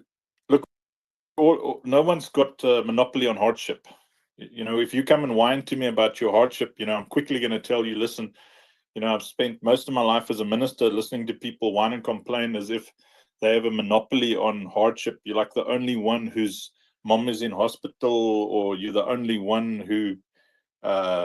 who's been bankrupt, or been taken advantage of, or been cheated on, or been whatever. You know, that monopoly on hardship produces either excellent character, or it produces a narcissistic character. You know, like hardship is supposed to teach us. You don't let your history master you. You must let your history teach you. It's history cannot be given more rank than it deserves. And so I I get very angry when people who should be at a certain level are whiny. And watching Jason, you know, when we met Jason, he was kind of just on the other side of probably the worst time of his life. And both Rob and I recognized immediately that this guy is a warrior, not with the, well, maybe lately with the O, but he's a warrior with the A. You know, he's a warrior. He's a guy of utter focus, which fits and resonates with our model, which is where I'm getting to when I start to pitch what we're up to. I spent my entire life from when I was 16 years old. I'm not exaggerating. Anybody who knows me by now knows the kind of energy and drive that I have. I've had that my whole life. From when I was 16 years old until I was, I'd say, 47, I threw my life into the NGO world, taking care of kids in high poverty areas. Utter obsession. Like, we've done a lot of things, you know, the building of the wells and the schools and the churches and the, you know, whatever. We've done that. I've mentored thousands and thousands and thousands of leaders, you know, not, and there's no, I'm understating it. I'm an obsessive person, but at the end of that insane obsession, I was staring at this wall again, and it's the same wall I've been staring at since I had any kind of desire to help anyone, and it's the damn money wall. It's just this, you know, there's kind of enough to do something good, but rarely enough to do something great. And even when you do something great, it's like there's like a limit to it, you know, there's this edge to it. It's somebody else. You're depending on somebody else's money. You're depending on somebody else's goodwill, their mood, where they'll sit with millions in their account that they cannot spend, while the children are freaking starving in their millions. They're getting trafficked, you know, and then when you speak to them, they'll say, oh, those people need to stop breeding. And then I think, well, you need to stop breathing. How does a kid decide whether or not he's going to be born? You know, you can fight with the parents, but I don't work with the parents really. You know, like when we do work with parents, we mentor them. If we can get to somebody in the 4-14 window, 4 to 14 years old, we stand a chance of changing their cultural disposition. Because, you know, the worst possible thing a human being can do is attach himself to just about any culture, unless, you know, it's a very, very healthy, forward-thinking, evolving culture. But the greatest cause of poverty, destruction, and pain is a marriage to culture. And to change people's culture, you've got to own them. You've got to have the resource to own, because if you own somebody's time, you own the person, and if you own the person, you can help the person. And people are like, how do you own a person? Well, if you're a mom or a dad, it's the same with humans and animals. If you have the power to name something, you have ownership, thus responsibility, and the authority to act out that responsibility. So I named my children, thus I own their time, thus they are under my authority, and I can shape them into whole and happy and well-adjusted, educated, full of wisdom human beings. And then when they are ready, they get the keys to their own life. And to do that for people whose lives are destroyed, you need money. You need like money. And so after running into this wall of utter frustration, I just, you know, I told my wife, said, Lovey, I just can't be a beggar anymore. You know, like I used to justify to myself, I'm okay with begging on behalf of those who really can't ask for themselves, because they don't have the same ears listening to them that I do. I was able to raise literally millions to do all the cool things, but that's not enough, because you need to help people every day. You need to feed kids 3 meals a day in their tens and tens of thousands, give them dignity, like clothing, school clothes. You need to keep the girls safe from the traffickers. Kids, you know, kids in high poverty are really at risk. And I told my wife, I can't anymore. I'm broken. Like really, I'm broken from having to triage all the time. Because that's the issue. We always had to choose who we're not going to help. And people say, well, you must celebrate who you can help. God help me with that lame ass excuse. I'm grateful for who we can help, but I'm obsessed with that one, that kid who could have been one of you who are listening right now, who didn't really have an option about where they were born. You know, not everybody gets to be born as some rich Arab kid in Dubai who like pops out of a womb and springs out of the right loins to be able to get a Lamborghini for his 13th birthday, or is born a white American with a mustache out his mother's womb. Not, you know, sometimes, you know, in the reality of it, you might be born like in South America or in North Africa or in South China or some place to parents who have got nothing themselves. and there you are growing up in this terrible world, and you've got no opportunity, you know, and you don't, and you grow up in post-traumatic trauma, like post-traumatic trauma as a life. Your emotional intelligence can't develop properly because you are just consistently on your lizard brain. Lizard brain is fight, fleas, fleas. Yo, I'm tired. Fight, freeze, or flight, and fleas. You know, so I told my wife I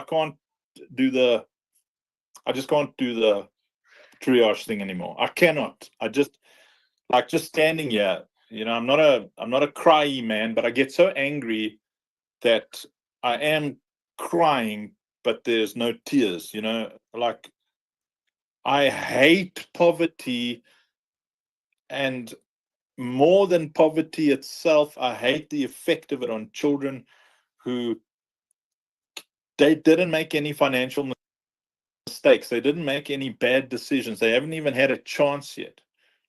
So I told my wife, Lovey, we're going to lose a lot of friends. We're going to lose a lot of the religious people who have looked up to us over the years. We're going to be judged. But with the same utter focus, obsession, and passion that we have pursued helping people, I'm going to pursue and in my mind drive and work to build $1 billion company. I cannot do this anymore. If I never get to directly help somebody again, but I get to fund everybody who does in our ecosystem, that's I will feel great, you know, and so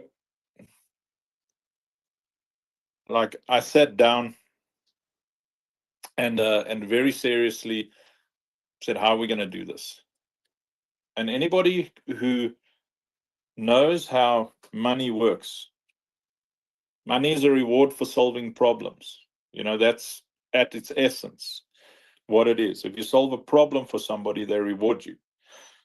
If you've got a chicken and that guy's got carrots, you know, you'd say, I need some carrots, and the guy says, I need a chicken, I need some eggs. Let's solve each other's problem. And money is just a piece of paper that says, I solved the problem for you, you solved the problem for me. I need entertainment, and the entertainer says, I need to survive, let's solve each other's problem. And if you want to know how to make money, all you have to ask is, what problem can I solve for as many people as possible? And if you want to make really big money, you have to say, which problem can I solve that it doesn't feel like I'm going to die when I'm working on solving that problem? Which problem can I solve that I'm actually having fun while I'm solving it, so that I'm tireless in the solving of that problem? Because our motive is good. Just about everybody in our ecosystem are altruists. But how do we work for 20 hours a day to build something from scratch that is powerful, it is disruptive, it's forward thinking, and it has the potential to become something as insane? Because, you know, $1 billion company is a unicorn. That's a full-on flash in the pan in a hit-based niche world, you know. So that the world of game development and film and comics and books, that is hit-based. You have to get a hit so that anything else you build comes off that one home run. So the question I asked was, what is it that I enjoy so much that I would be able to throw 20? Yesterday I pushed almost 30-hour day. That's why today, like, you know, I was like finished. You know, I went to the loo and then I woke up. I don't even know if I went to the loo. I was on a call with Rob and I said, I'm just going to go to the loo and have a nap and then I'll call you. And then I woke up with lights on and people here in my office and I was like, what's going on? You know, like 4 hours later. And what is it that makes it possible for me to work those hours, and for Jason to work the hours that he doesn't, for Rob and Leonard, and, you know, our team to push the hours that they do. We love gaming. We flipping love it. Every day after work, sometimes during work, 3-4 hours. Well, we were playing Destiny 2. Robin Leonard and I probably spent more time together playing games than we have doing anything else. Destiny, because you got to be able to commit 6-7 hours if you're going to do a raid. If you. But that's when most of the work is done. Yeah, exactly. That's it. You got to be able to knuckle down. And so we said, okay, what is it that we've done? You know what I've done well? My bread and butter is creative things, storytelling. I've done thousands and thousands of music videos and TV ads and radio ads throughout my life. I've been in independent filmmaking and everything you can imagine. And my great desire was one day to make a living, breathing TV series, movie that everybody can be inside. A living, breathing place of lore. I was telling Purian, one of our investors in the chat, that the level that I want to do stuff at is like the Mandalorian. That I'm driven to have us all inside this ecosystem of a game that's like that. It's got that cinematic ecosystem, but that passion is what drives us. And then solving the problem of poverty expands because of Web3, where we can have anybody who plays the game. So it's not just us making money to solve our altruistic drive. We now have this product that has got a strategy where players need thousands of NFTs as individuals. It's 625 NFTs in one card of a minimum of a 20 to 25 card loadout to play in-game content. So in the end, you're looking at like 3 years from now, a high-level, top-end sweat lord player would need like 16,000 NFTs to be able to go and fight a dragon in a dungeon that can drop a prestige NFT. And that means that those things have utility in a hyper cinematic universe, and that is just one game. And we came up together with the concept for the Citadel because we are clan builders, we're community builders. Of all the founders, we've all built communities ourselves, mega clans in gaming, mega. Destiny 2, we had multiple clans.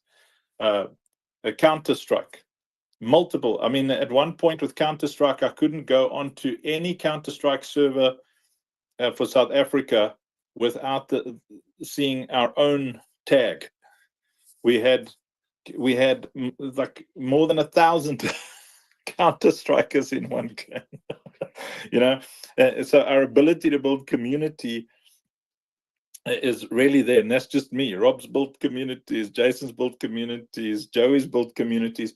We excel at it. And so the Citadel was an answer to how do we have the ultimate community building tool where that community doesn't need to leave it. They don't need to go outside it. All the games they want, all the aggregated gaming information, all the content, the ability to launch your own token as a clan, the ability to launch your own NFTs as a clan in any game. So the idea is if we had to bring Steam plus Magic Eden plus Launch My NFT plus Arena Social plus Discord and make it one platform, and there you have Citadel, the Citadel, and anybody who's seen it sees, oh, those things are all there. And just Operation Safe Place by itself, we worked out that at 5,000 players, we need a minimum of 4.5 million NFTs. We just at around about 50 to 100 people testing on and off, and we already have to make sure that there's 150,000 NFTs in the ecosystem. That's why we're working so hard on this next thing. And the entire, if anybody knows how the infusion system and the ecosystem works, it's utility upon utility in an environment that produces scarcity, and the utility itself produces excitement within players to buy and sell from each other to build these mega loadouts, because the reward system is so incredible. You can have these massive loadouts, but the reason you really want to play that in-game content is because the top players can enjoy part of the revenue share. So the model is rock solid, and the model is driven by a team who are obsessed every single, when someone comes into Web3, they don't, I know people say, well, we came for the community. Bro, you came to Web3 because you want to make money, and the community is the bonus. It's the happy surprise. It's the, wow, this is cooler than I thought it would be, but the reason that you're here is because you want to change your life. And money, although you must remember, I'm a religious guy, I'm a river, I'm not a dam, I give everything away. But even me, as a, like, I come from a world where the church members say, Lord, you keep him humble, we'll keep him poor, and even me understanding money at that level, I am here because I want to have the resources to make a real difference, not just in my life, my family's life, but in community and my entire nation. And that obsession drives all of us in this ecosystem. It's growing, and I'm going to go back to what I started with. When you look at who's on this team, you've got me, a big mouth talking vision, sounding like I'm saying 50 things that are unachievable, but they're all being achieved because it's not just big mouth me. Web3 is full of visionaries who are driven and who have failed and who have come out of battles. But you don't fear the fresh-faced big boy with muscles on the battlefield. You fear the old man with all the scars who has survived 100 battles. That guy knows things that you have yet to learn. And that is our team. They are exceptional. As a matter of fact, I don't want to disrespect anybody here, so to take what I'm about to say with a cup of salt, but if you've never failed, if you've never lost, I don't take you seriously. I honestly don't. I did mixed martial arts for a long time, and I did hip-hop dancing, and I did contemporary dancing in my youth, and there was always someone 99% of the time want to tell you, what you should have done in that fight, or how you should have done that move. And I'm like, well, let's jump in the ring and you try your advice on me.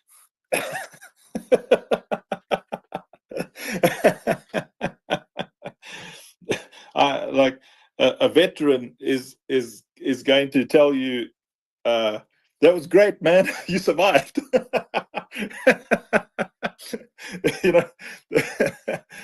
And like a veteran knows that any battle you survive is a victory in and of itself. If you walk out with the ability to tackle another battle, you won. Because it takes a lot of battles to win a war. And for us to achieve that goal, because both Rob and Jason do not shy away. When I say I'm obsessed with us building $1 billion company, I'm not dealing with people who lack the faith and the drive to push towards this thing. Who say, okay, well, we're gonna build the Citadel to focus on the community. We're gonna build something that it's focus. And it's understanding that your community is your liquidity. Your community cannot be your exit liquidity, because then you burn your liquidity. If you don't take your community seriously and you treat them as exit liquidity, it's like lighting a match and not starting a fire. You just lit the match and it burnt out. Let your community be more like lighters and you keep them full of gas,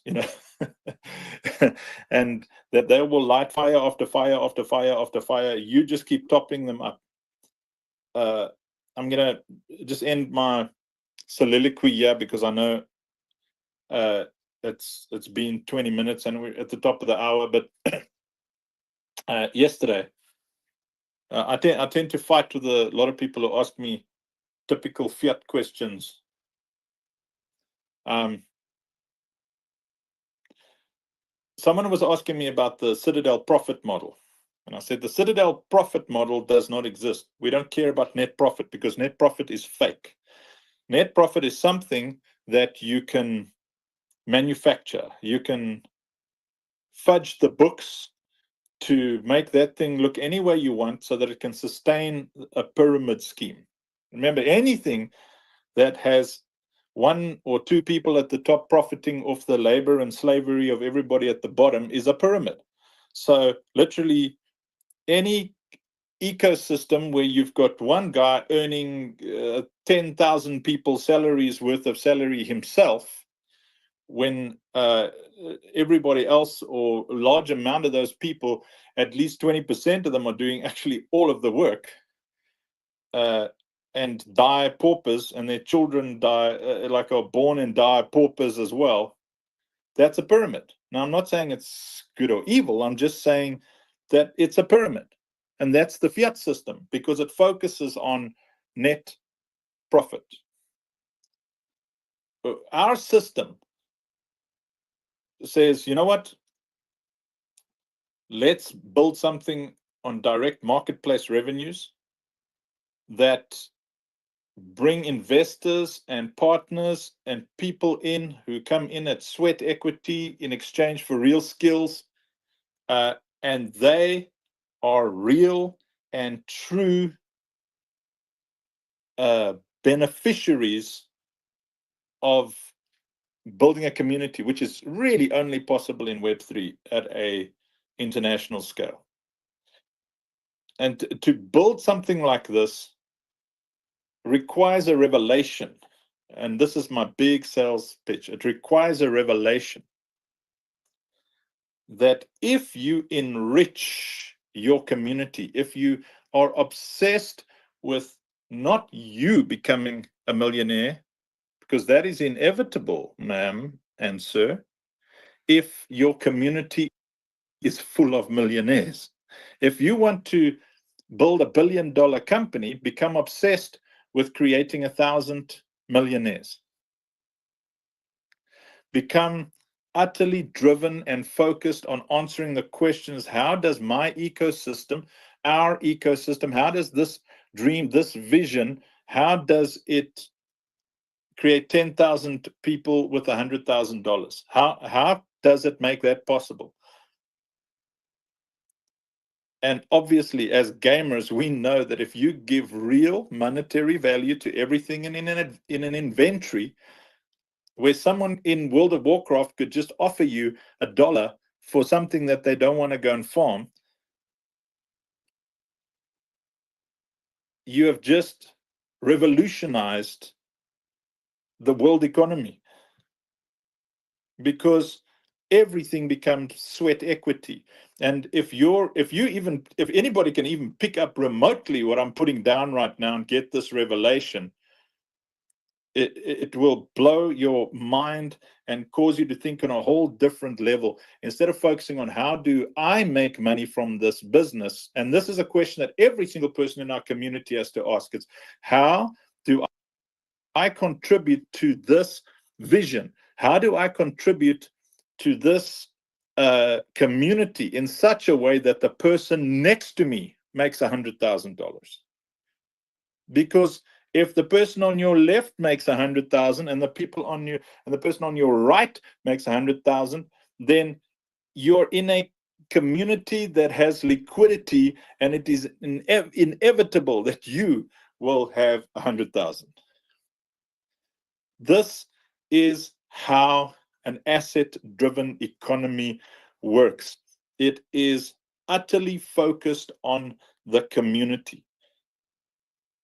And that is my pitch for people to come in, like, bring your life in here, man. Sell your damn kidneys, buy into the vision, you know, like, pump in money, time, and energy. Do not determine what we are building by the nightmares that you've been through with narcissists, cult leaders, extractors, and freaking devil lippers.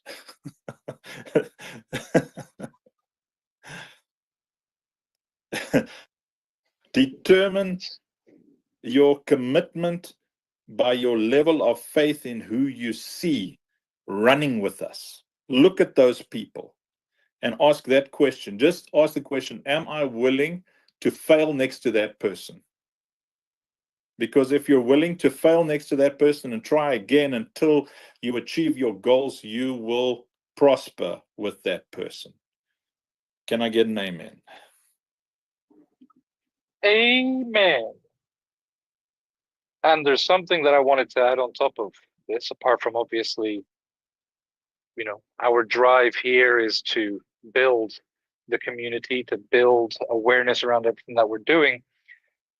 There is an extra layer to all of this. So the assets, like Operation Safe Place Defense itself as a game, is one, multimodal. So there's many different modes of the game that will be essentially appealing to different types of players. There's multiple game types as well coming out based on the OSP universe. There's hyper-casual experiences that are tied to our IPs that we have that will be launching on Citadel.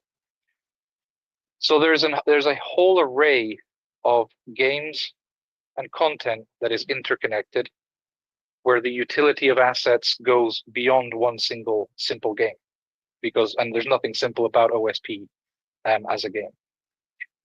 But on top of this, because we want to arm a community to be able to grow themselves off the foundations that we lay, is enabling, and Joey he caught the tail end of that meeting, is enabling people with the tools to build their own mini experiences, mini games that are monetized along with, be it their own assets or with our assets, be able to grow the IPs and again, monetize them. And what is being explored currently is actually the ability to then be able to sell entire games as NFT assets, enabling an entire new market that doesn't currently exist. So there's a lot of tools, there's a lot of elements that are coming to the Citadel, and there's a lot more alpha that is going to be announced soon. But we believe in tools, we believe in enabling, we believe in building that hub, that goal that I set out 3 years ago to have the ultimate hub for everything related to entertainment and gaming. And all of that is finally coming to life because there is a team that is one of the most spectacular groups of people that I've ever had the joy of working with. And I've been there building a Web3 unicorn. It's been done. And you know, the only thing that made it what it was community banding around something to push it beyond, you know, what people push meme coins for. This is value, this is games, this is gaming, this is entertainment, this is community building. And this is what we have been working our asses to the ground for the past 3 years to actually bring to life. And do it product first, and showcasing product and letting people touch product and let them see. We want people to see us succeed. We want them to be there When there's failures, we want them to see the rawness of it, because if someone only shows you the success, or they only show you the shiny nice things, they're keeping a hell of a lot from you. We love everyone being able to see everything.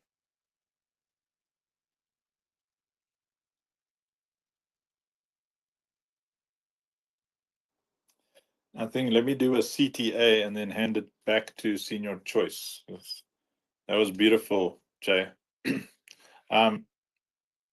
know, so our immediate needs right now, our immediate financial needs right now, because we, you know, we haven't had like someone give us $100,000, you know.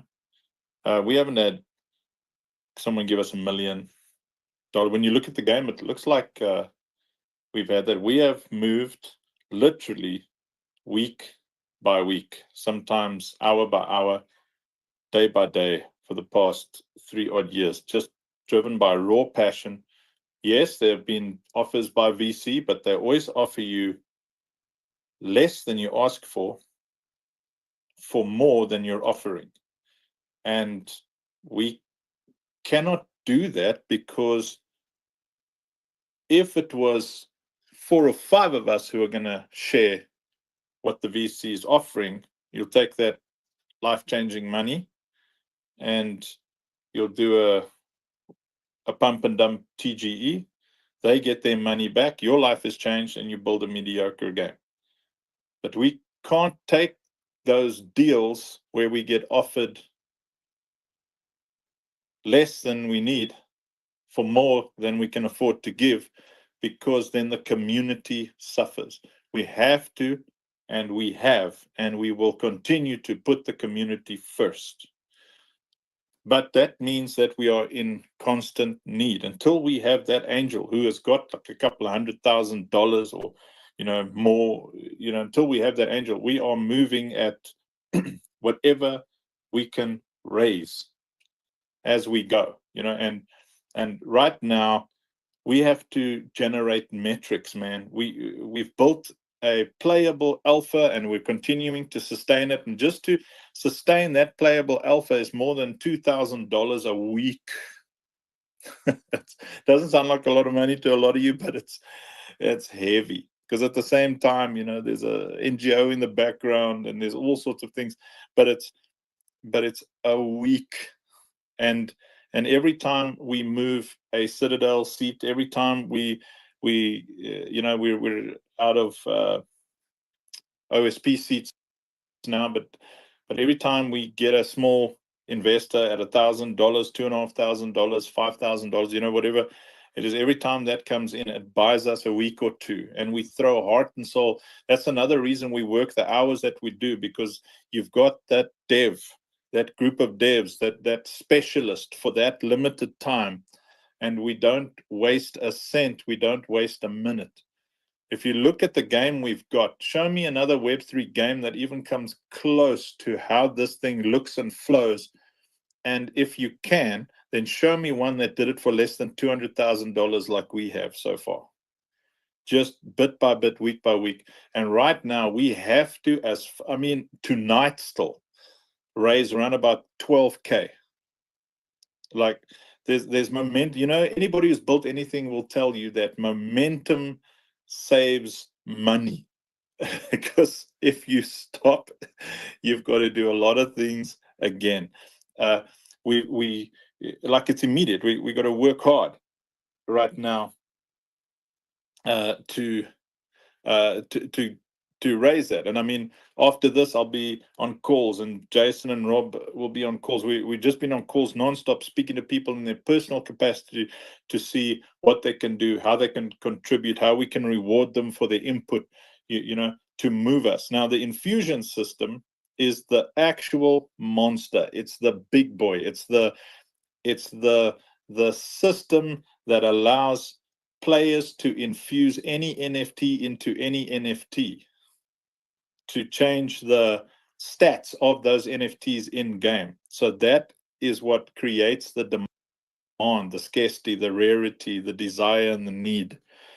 That system because first we needed to build a working game. And I tell you, last night, if we finally got the thing to shoot at the bosses when they fly. I don't know if I was supposed to tell anybody, but there you have it. We can, those of you playing on this next package that we push for the weekend, you will actually see your turrets firing at their dragon. And seeing it last night in action, it is the best gaming experience I've had in my life since playing freelancer for the first time 20-something years ago. I was like a kid watching the tracer fire hammering into the sky, and I thought, man, I wish the infusion system was ready so that I could handle the shields and the armor. But to build out that infusion system, that is, we need to do it now so that we can generate the metrics that unlock grants. That your big investors only care about one word: metrics. They want to see the movement of NFTs. They want to see how much money your game is making on the marketplace, because they will invest in a scale up. They'll upscale you. Then you'll look at the big numbers. But in the right now, it's like 12K. Next week we're going to need like 30K. What do you need 30K for? We have to build the multiplayer. We've got everything there. We just got to multiplayer it now. And we can't jump into multiplayer with 20 cents now and 20 cents next week. You need an entire focus group that sits together for 3 weeks. You've got to have the money in the bank, and you bring in the experts, because multiplayer is no joke. It's more complex than you really want it to be. But anyway. And so we need people as a community to come together and say, okay, I robbed a bank 54 years ago. Statute of limitations allows me now to cut open my couch. I've got 1.5K. What trade-off can we make? Can I get some future tokens? Can I have a bit of a direct marketplace revenue share? And we sit down and we chat with you from top to bottom, and to see how the thing fits you, how you help us build this thing, and how you help us build a community. But people ask, how much do you need to invest? You come and speak to us right now. Like, if we see that people have got long-term drive, we even let them come in at like $500. But generally, it starts at $1,000. Right now, the best positioning is $2,500 seats in Citadel, because that gives you a seat in every game that Citadel will ever make. And the call to action is, if you have some money now, then reach out to one of us now. Don't sit on this. We need to build this thing now. We need to move day by day, hour by hour, week by week. I know there's some of you listening who've got the power to change a lot of lives just with one phone call. I mean, you can reach out to me on a DM and 1 hour later put money in Binance. I've worked with people like that, and I've done that before. You've got the resources. Just set up the call. We'll show you anything that you want to see, but you can pick up that this is a team. It's not just one weird Viking-looking potential narcissist, charismatic weirdo. There is an entire team dreaming together, who have been driving through their own projects, and all of us have come together to build one beautiful monster that focuses on enriching our community.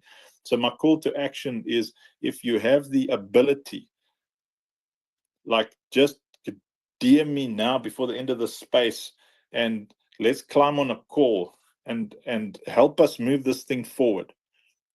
I've been too exhausted, really, to do personal calls, because usually that's how we move it a little bit forward. Jason and Rob have been focusing on a lot of corporate calls and speaking to some personal folks, but when we focus on the development side, the fundraising side starts to slip. So we need help there as well. Some of you are bloody fundraising machines, and you're just sitting there waiting for a cause to fight for, but your trust is broken because of what happened to you in the last battle. We're not that army. We're not where you came from. Yeah, but everybody says that. Bro, do we look like everybody to you? Yes. Well, then you need a new everybody. Yeah, yeah, and it That's it cannot from be me. easier Yeah. than that. It cannot be easier than that. So Andrew will tell you the why, Rob will tell you the how, I will tell you the what, and Jason will tell you what.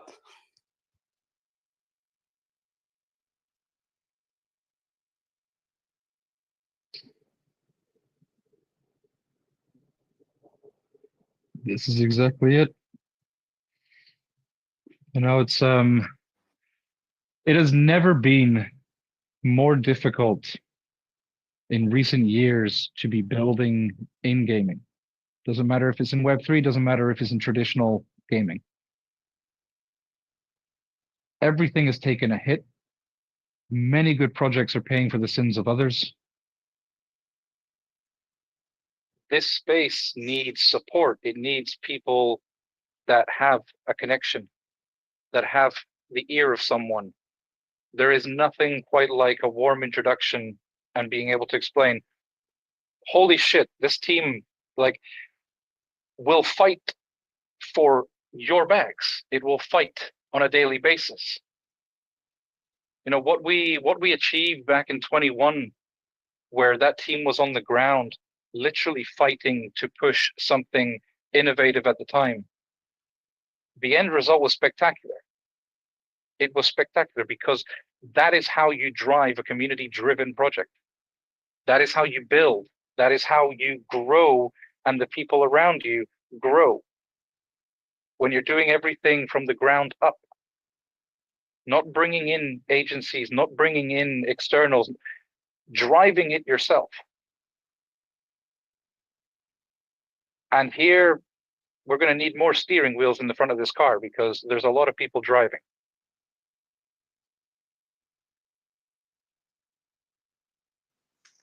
Jason, talking about driving, I'm driving my way to pick my kids from school. I didn't want to stop nobody. The run from Unks was legendary. You guys rock. I'm just so grateful to be part of this family, of this team. My call to action would be for anybody who hasn't wishlisted Operation Safe List on the Epic Game Store to do it right now. There's a linky on the leaderboard, on the top board at the top, on the Jumbotron. That's what we call it over here. Get into the game. The game is amazing. I played 8 hours in a row yesterday. Managed to put myself at the top of several leaderboards. You guys gotta level up your game now. And if you haven't applied for the alpha on the Citadel website, also send the link over there. You can request access to alpha. Believe me, you're in for the trade in terms of you're not just playing a game, you're watching a movie, an amazing one. So everybody's encouraged to apply for the alpha, to get into the community, to join our Discord server, to be part of this beautiful family that keeps growing. There are nothing but opportunities in this family. And I am a witness of it. And I think that everybody in the team is a witness of it.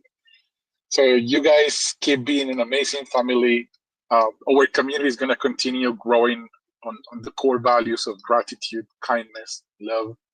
And yeah, I will back up the call to action from Uncle Tom, which I was not expecting to go on a rant, because I know he's barely slept, but he's going to do it anyway. Love the ranks. Appreciate all the energy you always bring. Appreciate everybody who came to the panel. I will pass the mic around while I moving the wheel to get my kiddos from school. But yeah, any wrap-up thoughts from anyone, just feel free to unmute yourselves and close us up. Wrapping thought that I'll start with is, if you are afraid from everything related to tokens, wallets, NFTs, Web3, anything that seems surprising to you and that intimidates you, I want to be the solution to that problem. So if you want to go into this ecosystem and you don't know where to start from, just hit me up. I'll gladly jump on a call with you as much as it takes, and we'll talk it through, and you learn a new language within just one night.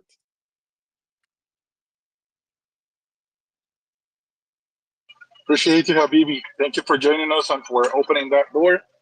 You guys don't know all the possibilities that are unlocked when you're part of this community. I've said it to the ambassadors, I've said it to people that I know, but you're just not becoming part of a wonderful family. Like you're unlocking networking, you're unlocking knowledge, you're unlocking emotional support, you're unlocking support on so many different levels that it's hard to list them. But appreciate it, Habibi. I know that you have so much to deliver, so much experience, and not just from the Web3 side, but from the human side as well. And like Hank said, like I don't know a single member in our team that's not just an amazing powerhouse in his own, so or her own. So just love to all of you guys. FQ, my co-bro, co-host, what are your thoughts to wrap us up today? It was a super organic space. You know, sometimes things don't go as planned, but it's often when things are driven by passion when they turn out to be the best. So I'll pass the mic to you for any wrap-up thoughts.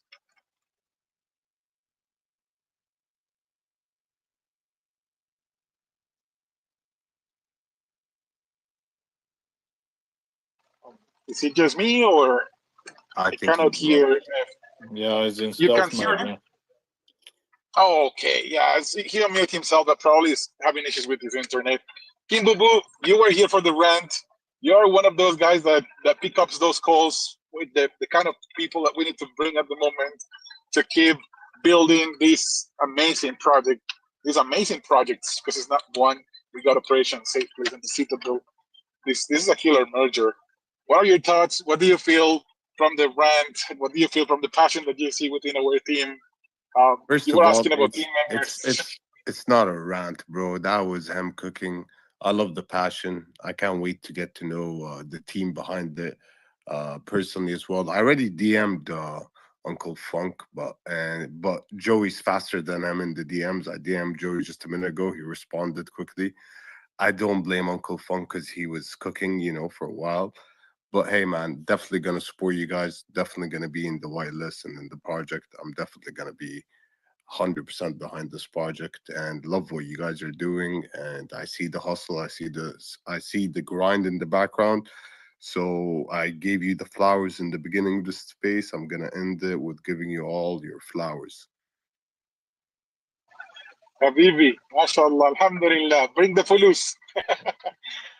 Man, You deserve the appreciate you. falus. You guys deserve the falus. Inshallah, bismillah. Now Appreciate you're you for being speaking here. my language. Now you're speaking my language. We got an amazing community. It's an international one. We got people from all places, from all cultural backgrounds, religious backgrounds. And we're coming together because we are all part of bigger reasons. And that drives you regardless of where you're coming from. And that puts that passion in your heart and makes you excited for it. And keeps you smiling, and keeps you positive. And that's the best state you can be on when you're building something meaningful and beautiful. So I appreciate you, King Boo. Thank you for passing by, for dropping the flowers, and for wanting to be more involved with our project. We love that. I think that, yes, that would be it from my end. Any final words, Jason or Ons, before we wrap up the stage?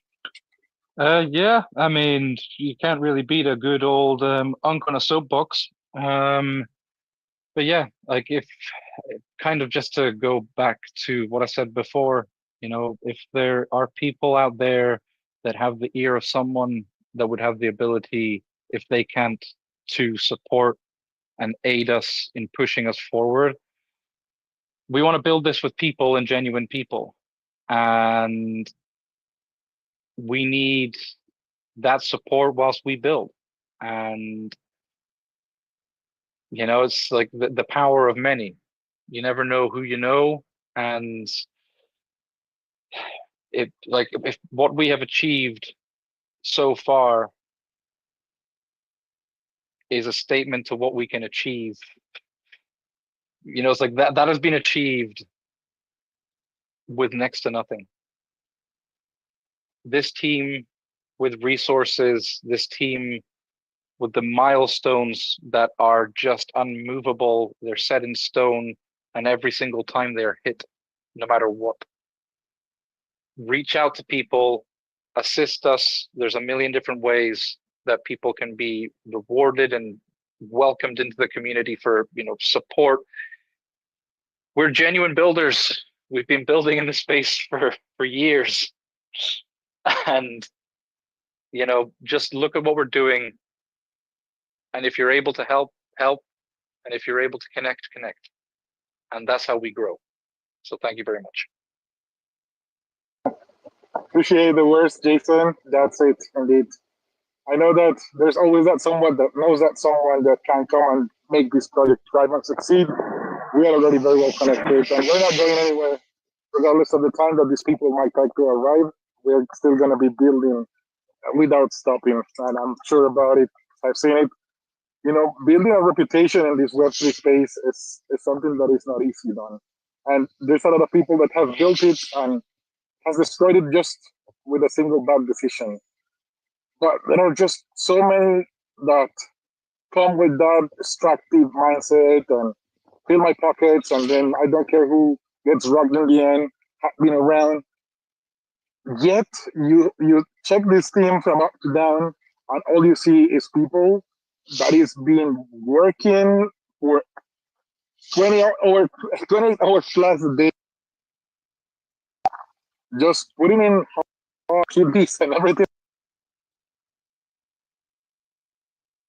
Oh, Alan is rugging you. Damn it, Alan. Yeah, he's obviously driving somewhere. Well, my final thought is back, Chief Whipping the word in. Senior Choice is back. Oh, Guess I didn't who's know I back? was rugging. Guess who's back? Guess who's back? Yeah, I'm driving. The data network's not as good as the optical fiber at home. But yeah, to all of the team, because I've never seen a team that is built of, so much passionate people that's got an amazing reputation over space. Because, man, it's easy to find the ruggers, the structure in here. But we got together the cohort of the awesome people that's not just here for financial impact, but is here with bigger reasons that truly want to make you feel like you want to rally with them. So yeah, join our family, join the cult of awesomeness. We're here to change lives. We're doing this for Lucille, for Athera, and we're gonna keep every girl and boy safe. It's been a pleasure, guys. Safe. Let's go. Let's go. Love you, family. I'm gonna request the picture from my kids now to give my kids out. But yeah, have a wonderful rest of the day. Catch you in a while once I get back home.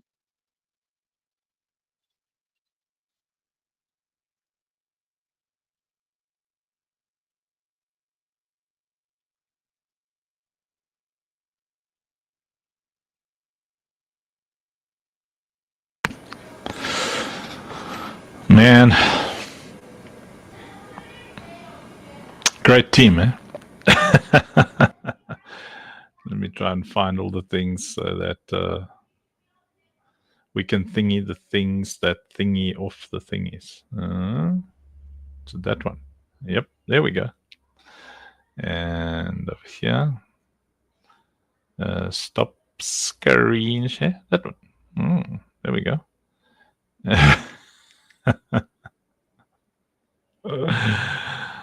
All right. So I'm gonna check my DMs now. Let's see. I think if we can bring in about 3K tonight, then we can keep pumping into the weekend. I don't want to pause things, wait a day or two, then there's money, then you go. We gotta hammer, man. We gotta drive forward. When we've got this infusion system sorted, that's a game changer. It's like everything we've been doing suddenly is now, we've got the ability to generate some funds, but it's like a normal gaming sales, peanuts here, peanuts there. But the infusion system makes it so much easier and more powerful for the community to be able to generate funds, and that's our heart. Anyway, love you all. I'm gonna jump on Discord now and work. Funky gotta work. A funky gotta work. A funky gotta work. His body wants to sleep. But funky gotta work. Funky gotta work. Funky wants to sleep. But funky gotta work. Funky work. Funky gotta work. Yeah, you can clip that. Funky gotta work. Funky gotta work. Funky gotta work. Yeah. Whatever, bro. Love you all. Bye. Except people on